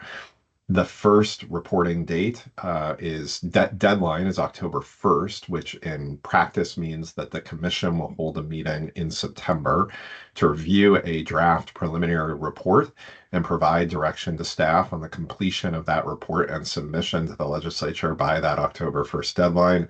Your final report is due April 1st, 2027. So again, in practice, this likely means a special commission meeting in March of 2027 to review final report and recommendations. So as you are aware, shortly after the bill passed, Oregon HECC contracted with Oregon Consensus, a project out of Portland State University, to develop a recommendation related to the process of implementing House Bill 4124. And we and they have shared that assessment that they completed in May with you, and that report and their recommendations, which are included in your packet again as item 7.0A, really defines the approach that we're taking to implementing House Bill 4124. Critically, that set of recommendations from Oregon Consensus included the establishment of a representative advisory group to help guide the process and support the HECC staff in preparing report and recommendations for your consideration as a commission. That advisory group, which we have described to you again previously, includes representatives of 2-year and 4-year public institutions, faculty, staff, unions, philanthropy, workforce, and K-12 and underrepresented communities. It's met twice. It'll meet for a third time on Monday in LeGrand. Prior sessions have focused on really orienting that committee to the landscape and its responsibilities, beginning to establish working agreements, shared principles that will support it throughout its effort. And on Monday, it will hold the first of its regional meetings that includes, in addition to a pretty extensive engagement with our research consultants, who I'll talk about in a moment, this regional meeting in LeGrand will include a panel discussion and engagement with a set of regional leaders from Eastern Oregon, including higher education leaders, workforce and economic development leaders, community civic leaders, community-based organizations, and tribal. So that's all occurring. On Monday, we'll hold similar sessions for the advisory group as they continue to sort of churn through their work and the work of the consultant. We'll hold similar place-based sessions in Klamath Falls in October, in Ashland in November, in Monmouth in December, and in Portland in January. So the advisory group meeting on about a monthly schedule, helping guide the work, ensure that the kind of questions and approach that the research consultants are taking are appropriate, that that sort of the right questions are being asked, that the project's being framed in sort of appropriate ways, and ultimately providing advice to HECC staff about how we prepare reports and recommendations for ultimately your consideration. You've heard previously this morning about the regular legislative briefings that we're conducting with support from Kyle Thomas on staff and leadership from Commissioner Dembro. We have the second of those scheduled for later this month. There are other engagement activities underway, both sort of more public and private. HECC and EY Parthenon, our research consultants representatives, met with community college and public university presidents at their respective summer retreats over the last several weeks. We're in the process of launching a student voices group that will engage students from around the state in this project. And we are eager to identify other opportunities for engagement of student, faculty, staff, union, employer, and other community leaders. I'm going to turn now to the EY Parthenon role in particular. As you, I think, are aware, we entered into a contract with EY. EY stands for, you may know it as Ernst & Young, but their sort of trade name is EY Parthenon. That is includes their higher education consulting division. We entered into a contract with them in early July to be the primary research contractor for this study. And as I described to you, and as we described in our sort of public announcement about this, EY Parthenon brings considerable expertise on similar related work in other states, as well as for institutions. I've been really impressed with the team. They won through a very competitive RFP process. And they are sort of on the ground, attending advisory committee meetings and supporting those, meeting with institutional leaders. They're working their way through individual or small group meetings with each of the public institution presidents and any of their sort of senior administrative leaders that they want to bring to those initial meetings. And they're working through a considerable amount of data related to programs, students, workforce needs and opportunities in Oregon, economic development, et cetera.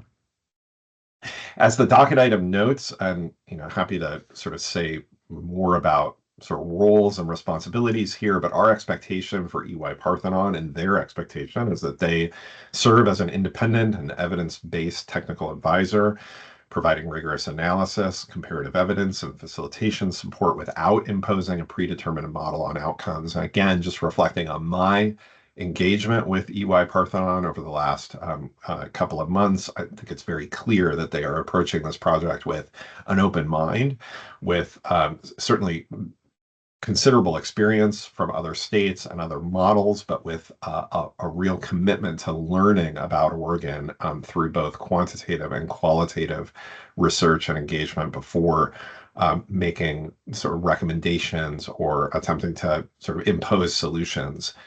That's, I think, very likely to be reflected in what you receive from staff with, in consultation with our advisory group for your September reporting deadline. And I just want to underscore what I've said before about that preliminary report, I think, at the commission and to interested parties, which is that this preliminary report is very unlikely to contain recommendations, even high-level recommendations for the future of Oregon higher education or the specific subjects that the bill requires us to address. It simply comes too early in the process for the consulting team, for the advisory group, for HECC staff, or I would expect the commission to feel like they have answered these questions. So I think you can expect in your September report that there will that your September report that you are advised to adopt for transmission to the legislature, that preliminary report emphasizes where we are in process, right, and where we expect to go. Describes probably at a high level some of the initial EY Parthenon findings, right? So they are in the process of doing quite a bit of analysis and data discovery and synthesis. So it will undoubtedly, the September report will undoubtedly include a sense of what they are coming to understand about Oregon and Oregon's higher education system. It may contain some very high level sort of findings about the Oregon model that may point to some emerging directions, but again, almost certain to stop short of specific recommendations for action by the legislature, by the HECC, or by institutions. All of that should follow in the months to come and in ultimately the report that you make, the final report that you make to the legislature by April 1 of 2027. That model, that sort of approach to the fact-finding, analysis, engagement, and ultimately creating options or recommendations is described again in the docket item phase 1, phase 2, phase 3 that EY Parthenon in a very broad way is working under. Again, I think that in subsequent commission meetings, at least in some of these commission updates, we'll want to give you the opportunity to hear from that consulting team directly as they have a little more to report on and as they've received more in the way of guidance and feedback from the advisory group, which operates as a attempted to describe to some extent as a filtering mechanism and as a initial tester of the directions that the research team at EY Parthenon takes. So you will, in the months to come, engage with them more directly. I've said a lot already, I think, or implied a lot already about the decision-making structure for the project, but the last part of the docket item attempts to really clarify for you and for the public how decisions will get made over the course of this project and who's effectively responsible for what. There are a number of different entities involved, obviously, and it's easy, I think, even for those of us involved in the project, directly involved in the project, to sort of get disoriented at times about who is doing what and who's responsible for what. So the document attempts in a small number of words to to clarify that, as I've said before this morning, the commission retains the final authority and primary authority for the report and recommendations in House Bill 4120, responding to House Bill 4124. That's very clear under the law that the legislature adopted, and so you are in the driver's seat for this work. The HECC staff role is to support you in making those decisions, and that will include bringing recommendations to you, as we do for virtually every other one of the actions that you take for your consideration. And the meetings that we hold leading up to those decisions, including today, are opportunities to engage you in and help you sort of ask the questions you need to ask of HECC staff to increase your confidence in the recommendations that we bring forward to you, and to help to sort of guide and shape the process that we have underway before you receive those final recommendations. Oregon Consensus, which provided that initial assessment, has been retained and will remain retained on the project throughout its life as really a process and facilitation contractor. So it is convening and facilitating our advisory group meetings. It is convening and facilitating the Student Voices group that will start up this fall. It is helping, me and sort of the project guidance, process management aspects. It's staying, I think, very attuned to the ways in which Oregonians want to participate, and considering ways to ensure that they have a meaningful opportunity to connect with this process. So, while Oregon Consensus established a template that we are attempting to follow, they are also, I think, very sensitive to ways that may adjust over the months to come in order to support the expectations that Oregonians of all, coming from different quarters may have for participation. The advisory group, which I've obviously mentioned several times, plays a really key role in helping deliberate on the consultant's work and prepare and support the HECC staff in preparing recommendations and report for your consideration. So the advisory group is not strictly a decision-making body. It may not be the case that the advisory group takes votes per se, but staff is looking to the advisory committee to help ensure that we're bringing to you, commissioners, perspectives, recommendations that have been well vetted, that consider the impacts on various interested parties that are represented on the advisory committee, and it helps signal where we need to, flag for you that there is potential disagreement, right? So in the event that the advisory committee is not unanimous in support of an idea that we're bringing forward, that'll be important, I think, for us to know as staff before we decide to present you with a recommendation, and important for you to understand from us where there may be disagreement, controversy, different perspectives and opinions. And so the advisory group is really an opportunity for us to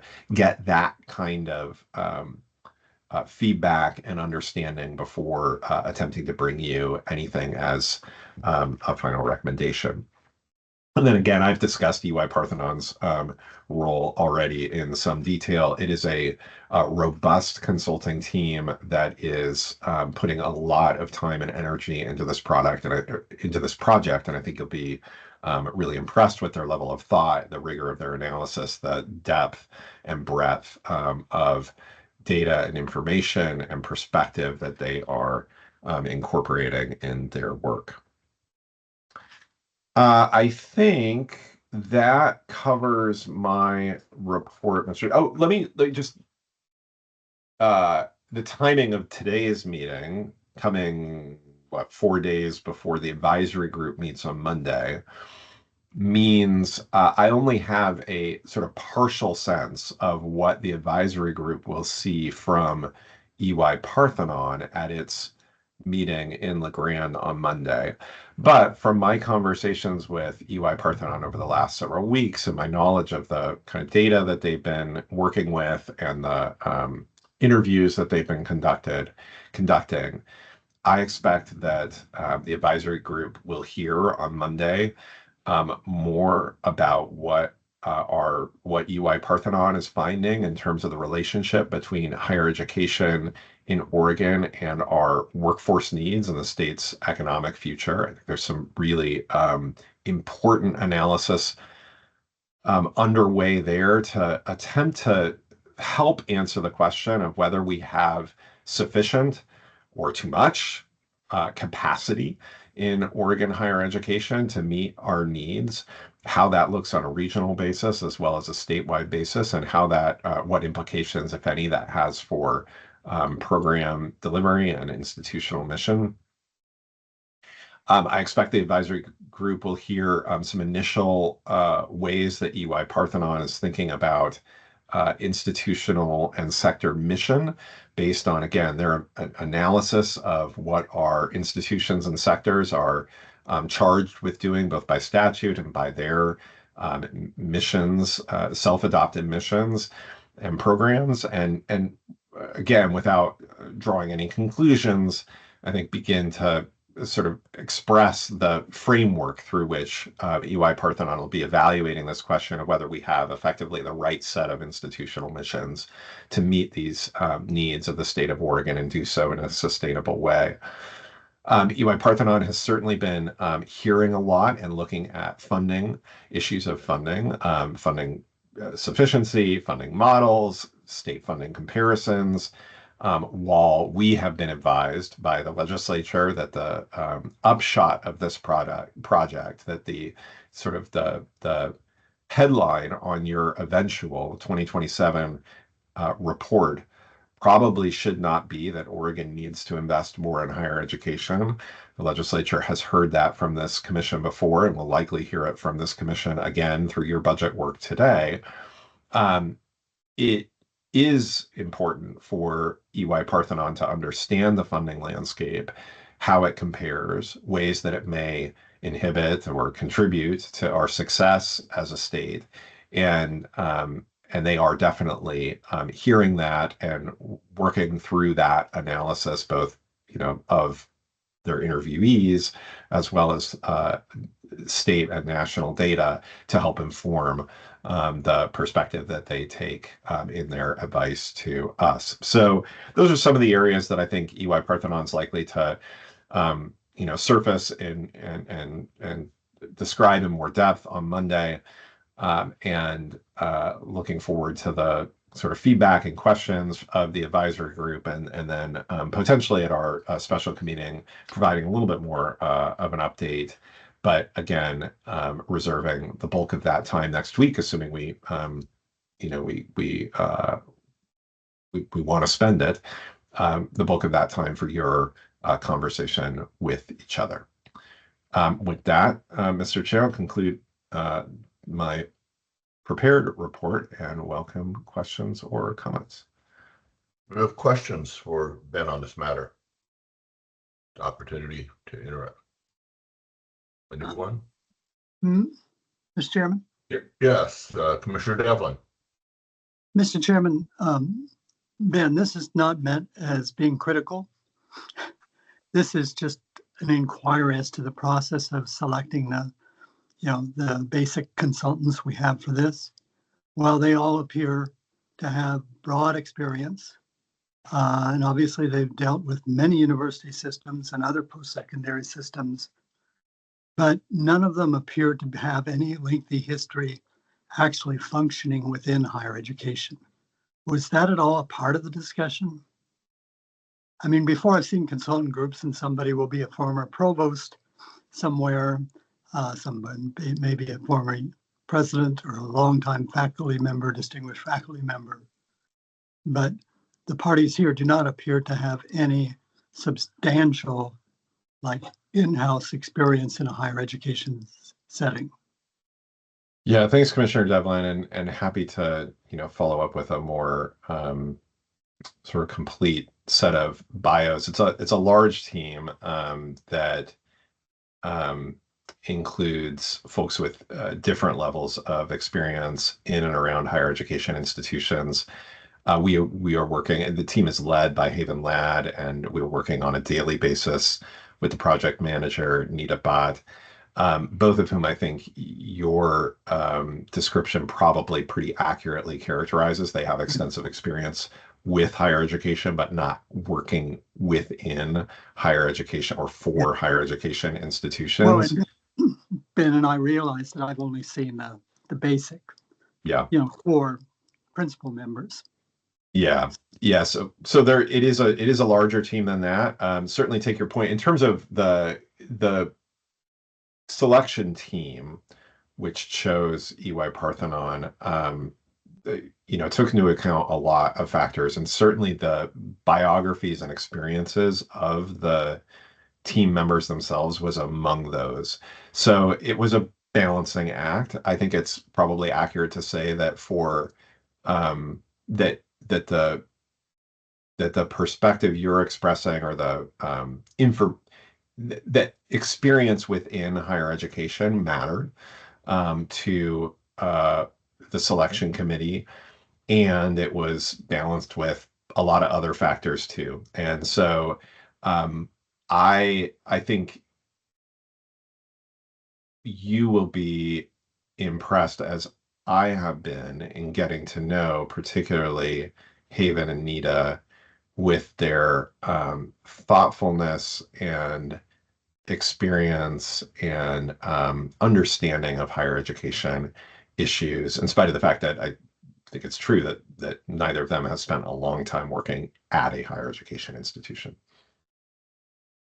Thank you. Thank you. Mr. Dembro. Yeah, thanks, Chair. Ben, thanks for that presentation. It really shows the thoughtful way that you're going about this process. One of the things that I'm particularly interested in is the national landscape on the challenges that we're facing.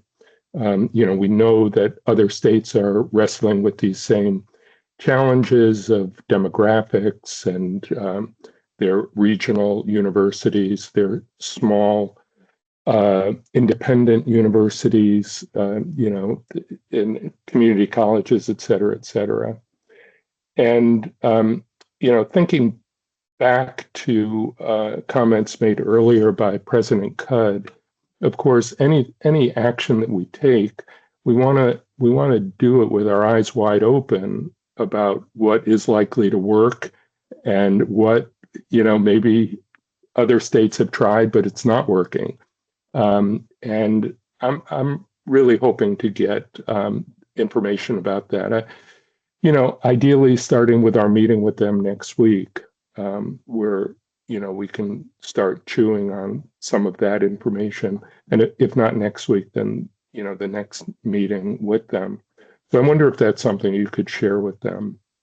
Yeah, yes. I think it would be very helpful for legislators, to be candid, but I think actually for all of us. Yeah, thanks, Commissioner Dembro. I actually had that conversation with them yesterday, with the consulting team yesterday. They are likewise very interested in learning from and making comparisons to activities in other states that will certainly be a part of the approach that they take. I think they're fully committed to that. They've also been very careful to acknowledge that there is not a blueprint that can, in their view, be successfully applied from another state to Oregon. I think that's one of the kind of commitments that they've made right off the bat. Okay, so they got the tire change? I'll continue. That there is not a they do not believe it would be appropriate, that it doesn't work, I guess is probably putting it best. It doesn't work to try to lift up a model from another state and impose it on Oregon. And I think they would also say there's a lot we can learn right? And they will be drawing on that type of analysis to support the kinds of recommendations that they make for Oregon. Other questions?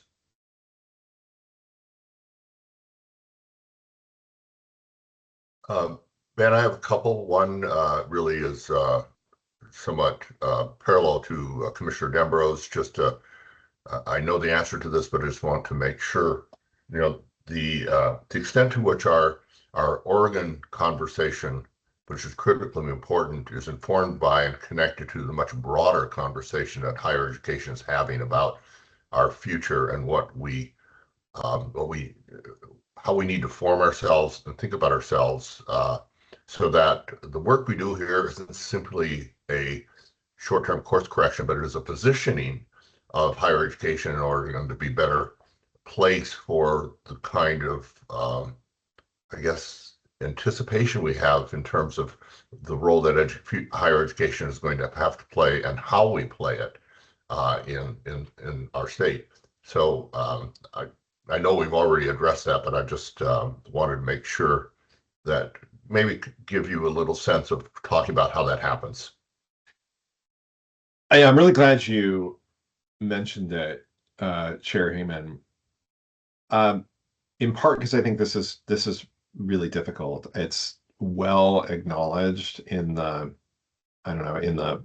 kinds of conversations that I'm a part of nationally and in some of the media that I read, that we are in a very uncertain time about the future of not just higher education, but the future of work, of jobs, of lives, and that uncertainty has enormous implications of, creates enormous uncertainty about the future of higher education. And AI is the most obvious sort of contributor to that, but not the only one. And that uncertainty, which again, most folks acknowledge, right, when they're being, including many of the most people who I consider to be the most insightful and future-seeing people in this space, acknowledge the sort of extraordinary uncertainty that we face. That creates challenges for this work, right? And even as I described the efforts that are underway at EY Parthenon to build to understand the relationship between Oregon higher education outputs and our labor market job needs, right? There's plenty of data related to that, some of which the commission has seen in various forms before. But it feels, to me, and I think to many, it feels unstable right now. And EY Parthenon doesn't necessarily have a better answer to that uncertainty question than anyone else, right?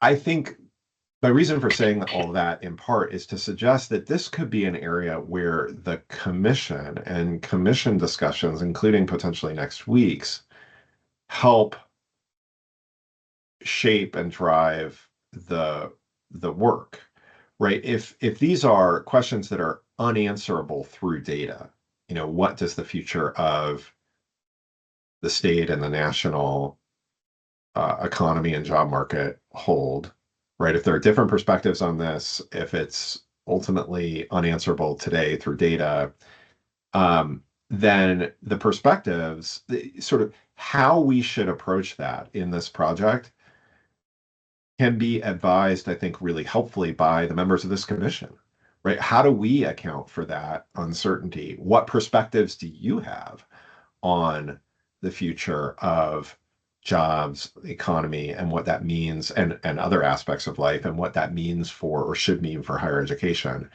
So,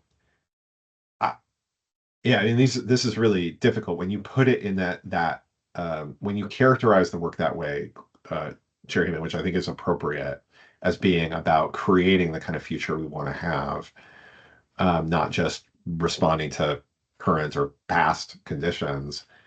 then I think it opens up a lot of opportunity for this commission through its deliberation and its perspective to help lead, because the data is not going to tell, and even, folks who are really future minded are not going to give us the answers, at least not definitive answers to those questions. I really appreciate that response, and I sort of want to reframe it a bit. I think it's wise for us not to pretend that we know what the future is going to look like. And I would hope that we don't take a shot at something based on a premise that we can. What I do hope is that, which is not as data-driven as perhaps some other efforts, is that we would think about how we can be best structured to address an uncertain future.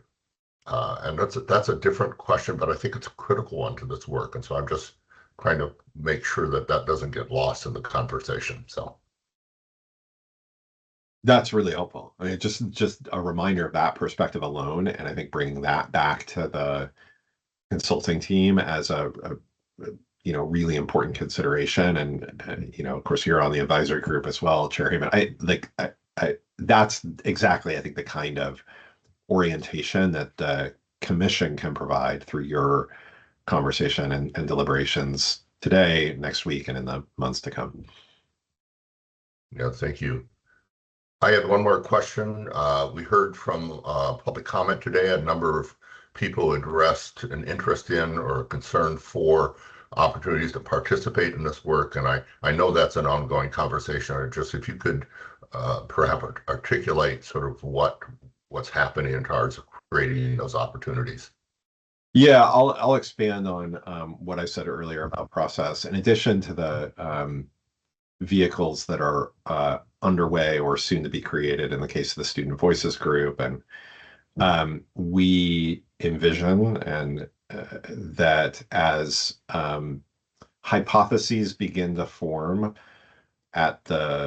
for the EY Parthenon team and potentially the advisory committee, that the consultants in particular would work closely with institutional leaders insofar as their hypotheses may relate to institutional structures and frameworks before finalizing anything. And in the Oregon Consensus Assessment,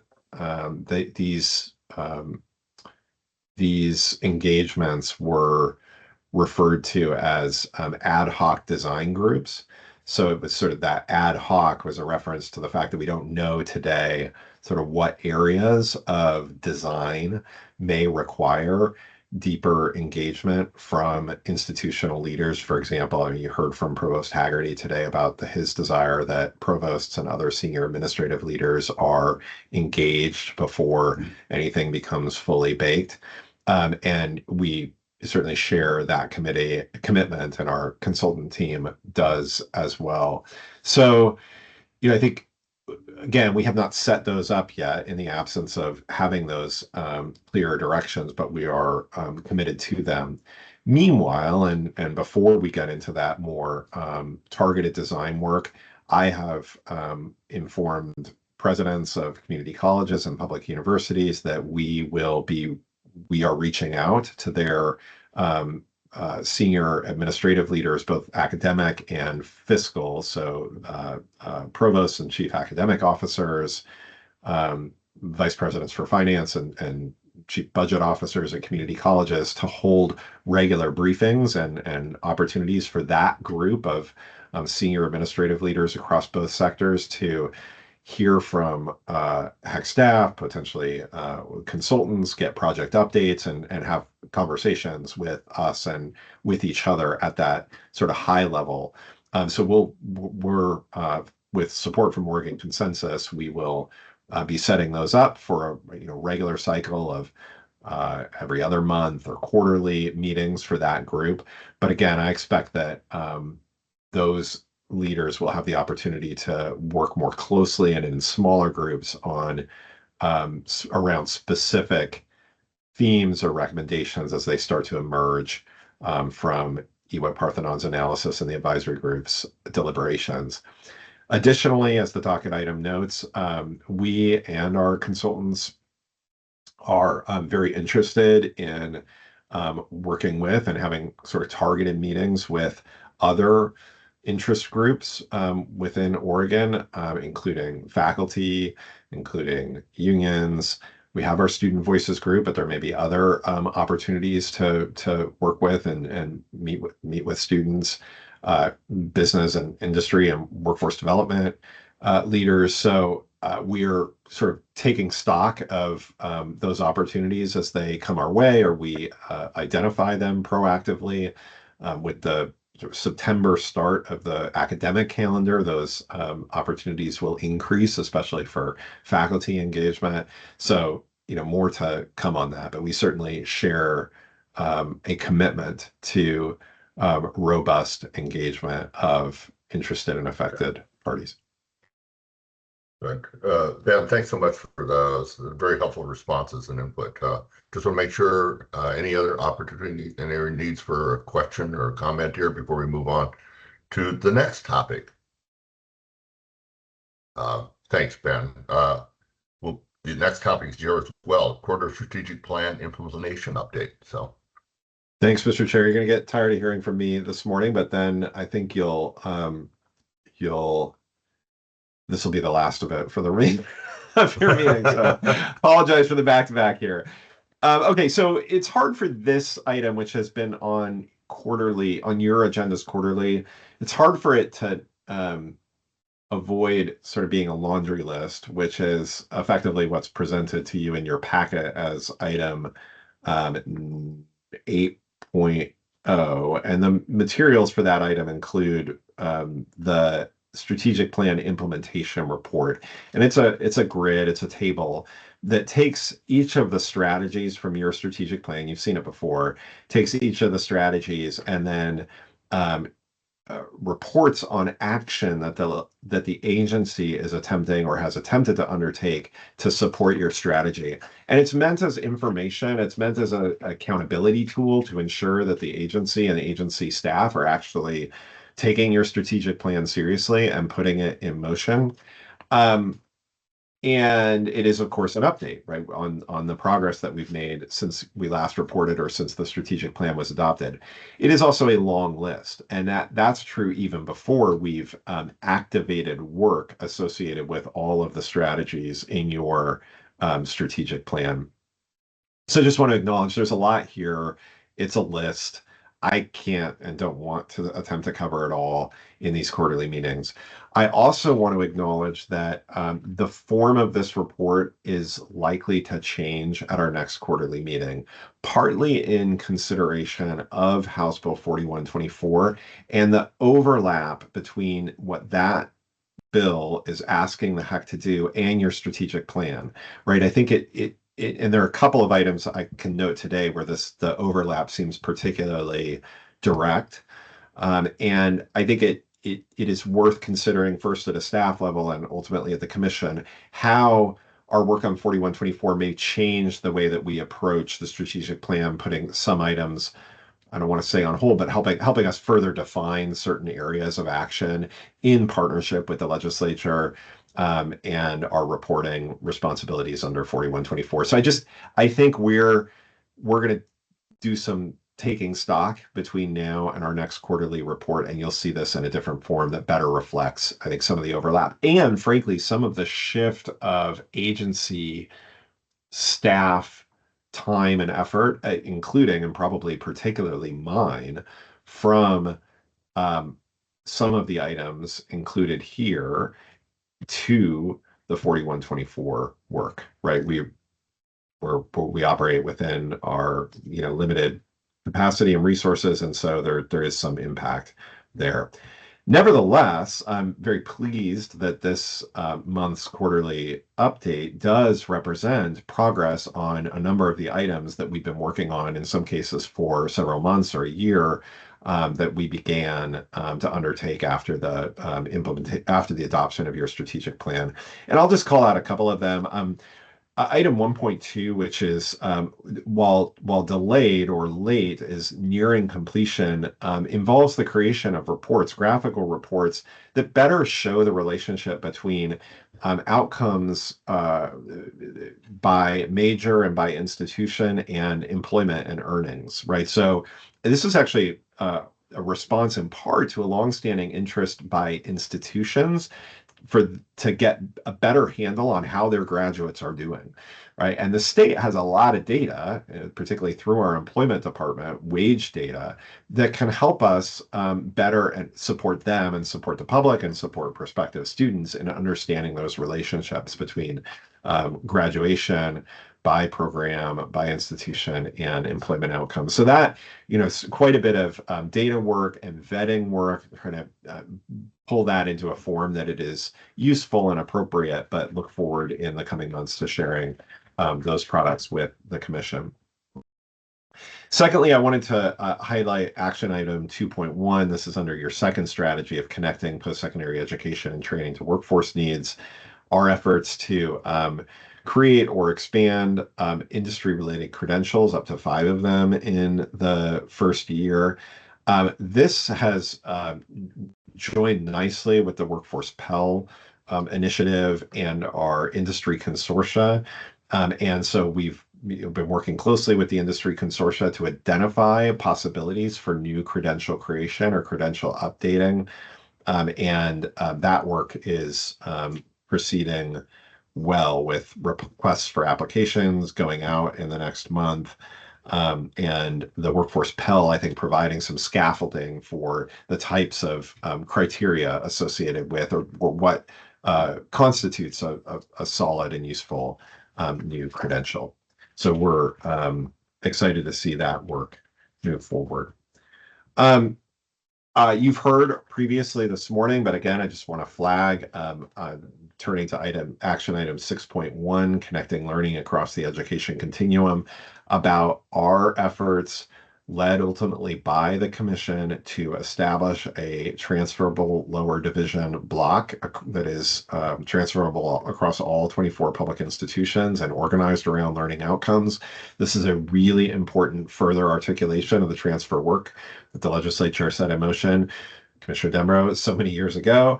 And that the legislative concept, but more importantly, the ongoing work of the Transfer Council is helping to support. So it is a continuation and a deepening, and I think ultimately a really important student-friendly tool that we are in progress with, thanks to your leadership and then the support and involvement of the Transfer Council.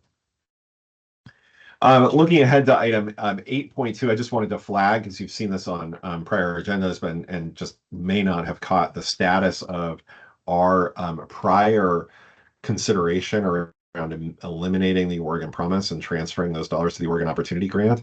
Your budget recommendation does not contain today, that you'll consider, does not contain that recommendation. So just to be really clear, based on feedback we received in part from the commission, but particularly from partners and from the governor's office, we do not recommend moving forward with that concept at the time, given the lack of support, including from the governor, for that move. And so while, so you can expect you won't see that on upcoming agendas, but I think as we move, consider 2 years from now, it'll be a new cycle of budget and policy development, and we'll be renewing our conversations with you and with partners and the governor and legislators about what may be appropriate at that time. But I did just want to make it very clear, if it isn't to you already, that proposal is not contained within the budget or policy recommendations for 2027.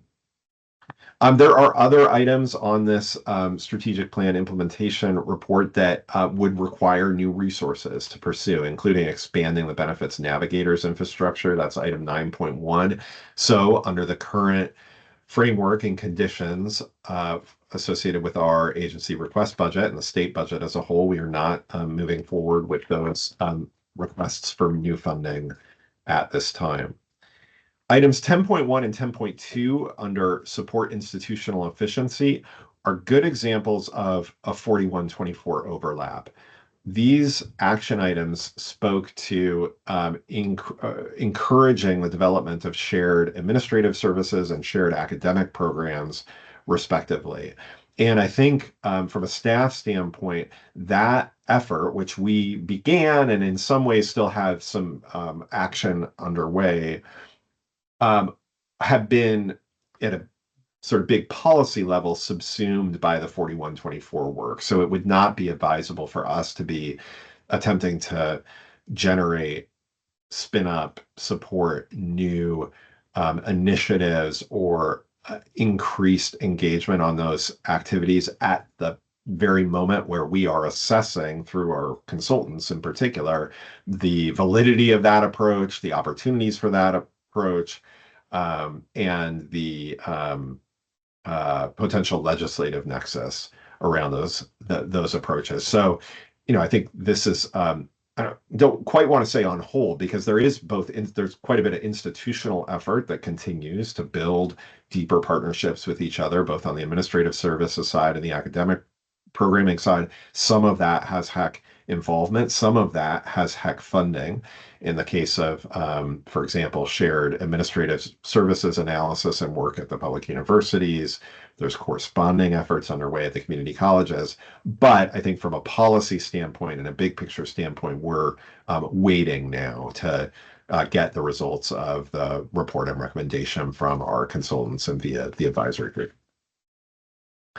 A lot has been underway related to the belonging strategy. Our contract with the Oregon Kitchen Table has engaged hundreds of Oregonians in consideration of the factors that affect a student's sense of belonging at a post-secondary institution. And that analysis of factors, which should ultimately result in what the OKT, the Oregon Kitchen Table staff, considers keystone factors, those that really support everything else that makes belonging possible, will come soon through this project. Our staff's had a lot of engagement with the Oregon Kitchen Table staff, and Oregon Kitchen Table, has been working with students, families, and partners around the state to conduct that analysis. So looking forward to sharing those results with the commission this fall.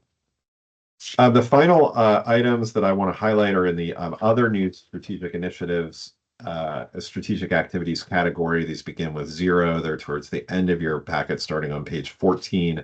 I don't have much to report on 0.1, which is the effort underway to establish recommendations for new statutory goals for post-secondary education. That committee last met in May. Possibly early June, but before the summer, and we'll reconvene at least once, likely in early fall, to finalize possible recommendations for your consideration via legislative concept, or possibly directly into the legislature without coming through the governor's executive branch process for revisions to statutory goals. I previously reported to you on the sort of status of those advisory group meetings, which include legislators and some key higher education and workforce leaders. So I won't repeat that now, but just wanted to note that that is still planned for the fall and heading into the 2027 legislative session. I already described this morning 0.2 and our exciting adoption of the new workforce Pell policy. Finally, 0.3 is a topic that has occupied a lot of HECC leadership time, staff leadership time over the last 6 months, which involves the realignment of the agency's internal staff structure to better support this strategic plan and the commission's goals. We, as I again previously described, we put into place an initial series of changes that helps simplify and streamline our organizational structure. We've called that phase 1. That has been done, and we're meeting in some new ways. We have some new teams and a few new reporting relationships. Phase 2 is beginning, and it really involves 3 work streams that we'll be engaging staff on over the coming months. In a nutshell, the first of them is to consider how, at the staff level, we can better align and connect various activities that we have underway in support of learning pathways and learners through our Community Colleges and Workforce Development Office, CCWD, our Academic Policy and Authorization Office, APA, OSAC, and our Office of Analytics and Strategy, formerly known as Office of Research and Data. Things like, just to take an example that arose earlier this morning, transfer policy and our APIB, International Baccalaureate Policy, are currently housed in actually different teams working on them, and even in different offices.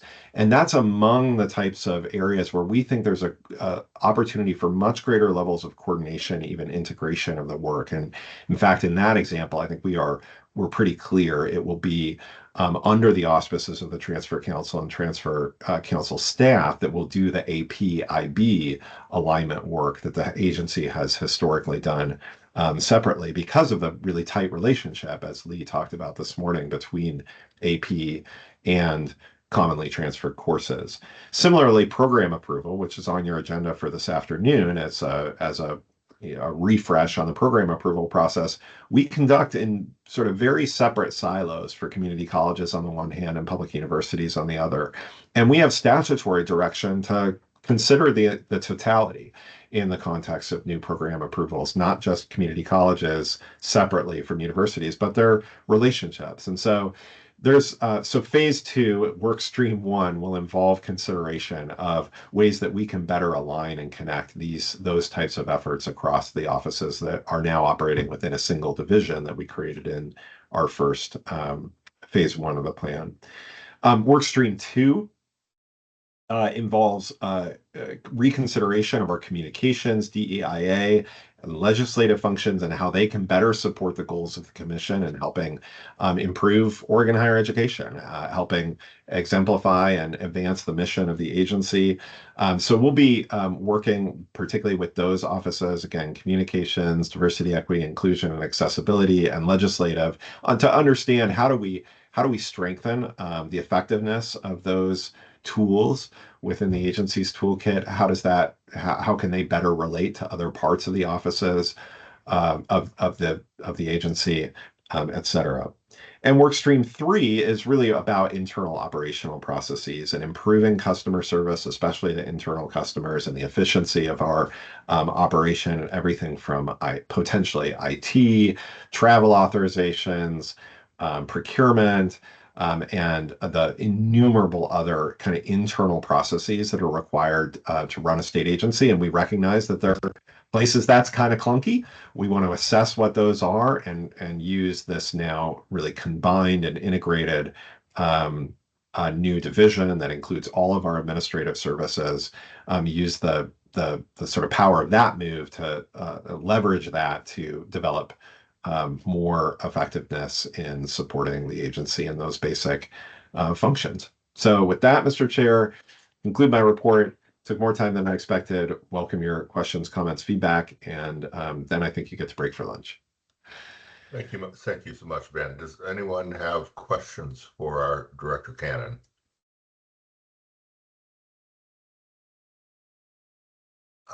Ben, I have one. We have heard today and in the past sort of concern about a perceived tension between career education and liberal learning, and I think we have strategic initiatives within our plan that address both of those.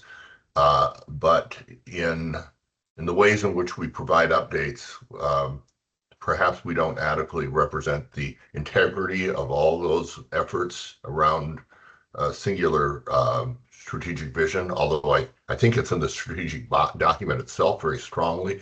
I'm curious if there are ways in which we can, as you look to reorganize the way you provide these quarterly reports, if there's a way to I guess more clearly identify the integrated nature of these different efforts, that liberal learning isn't in competition with or in conflict with career education. It's certainly a significant conversation at the Transfer Council, especially as we focus on the core educational components. And It's just something that I hear from over and over.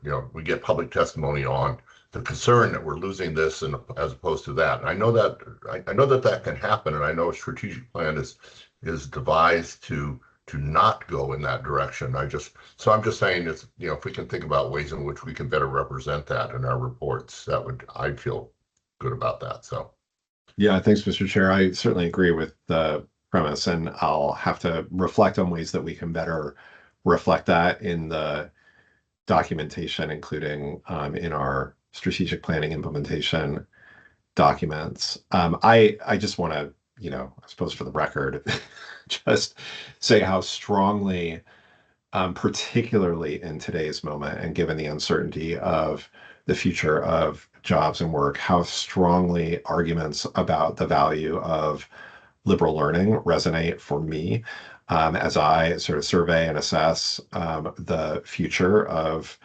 our communities and our economy. I think actually we will find that to be even the values reflected and the skills and approaches reflected in traditionally, what we call liberal arts or sort of liberal learning. I find those are likely to become more important than ever, as are certain kinds of technical skills that, including ones that can't, easily be automated.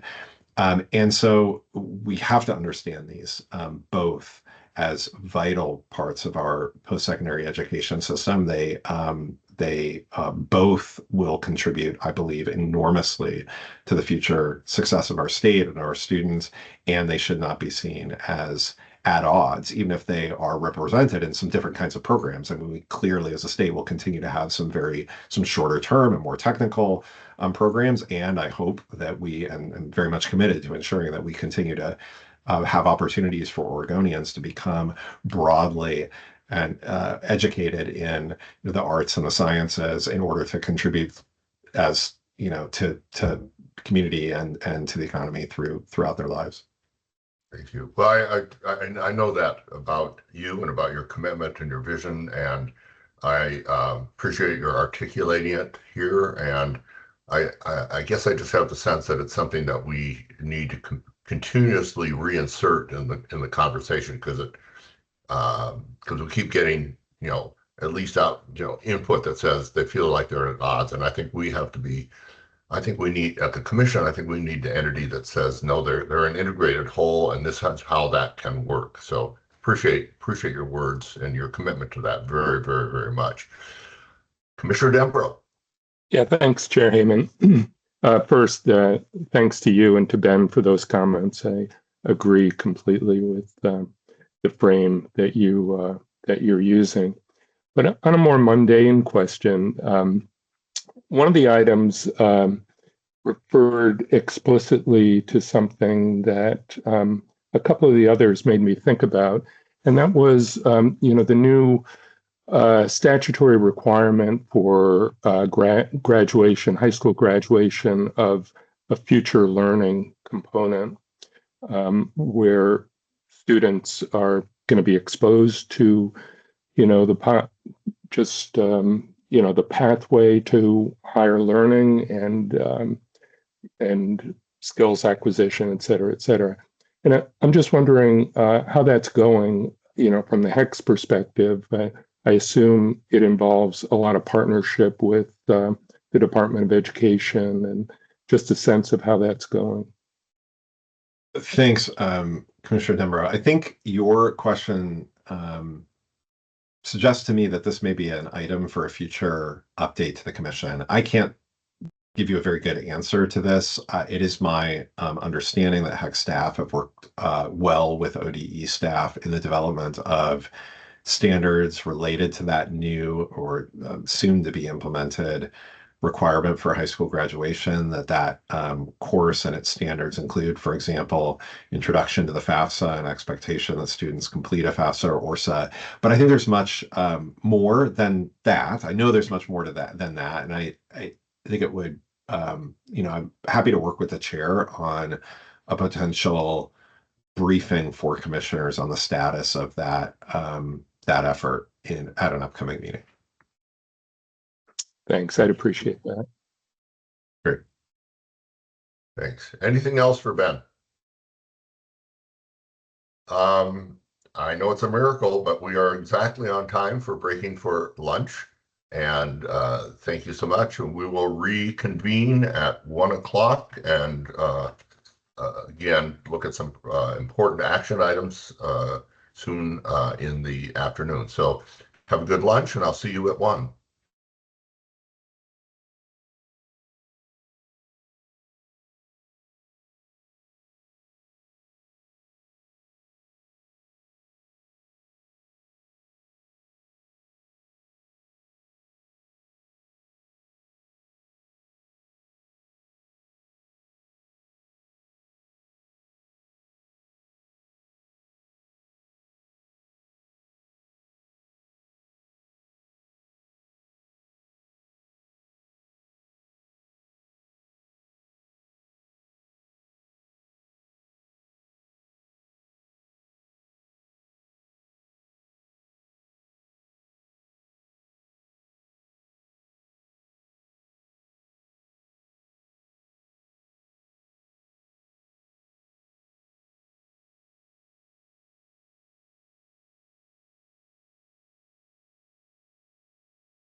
Michael, Yo. you're looking too happy. I got to go out for a little walk. Oh, It helped. Beautiful day for that. Mr. Chairman, Yes. when we get into the discussion of the budget, if you could indulge me for a few minutes on various aspects. Right. Not too many minutes, but a few minutes. As a commissioner, you certainly have a right to that, and I will definitely do that. So yes.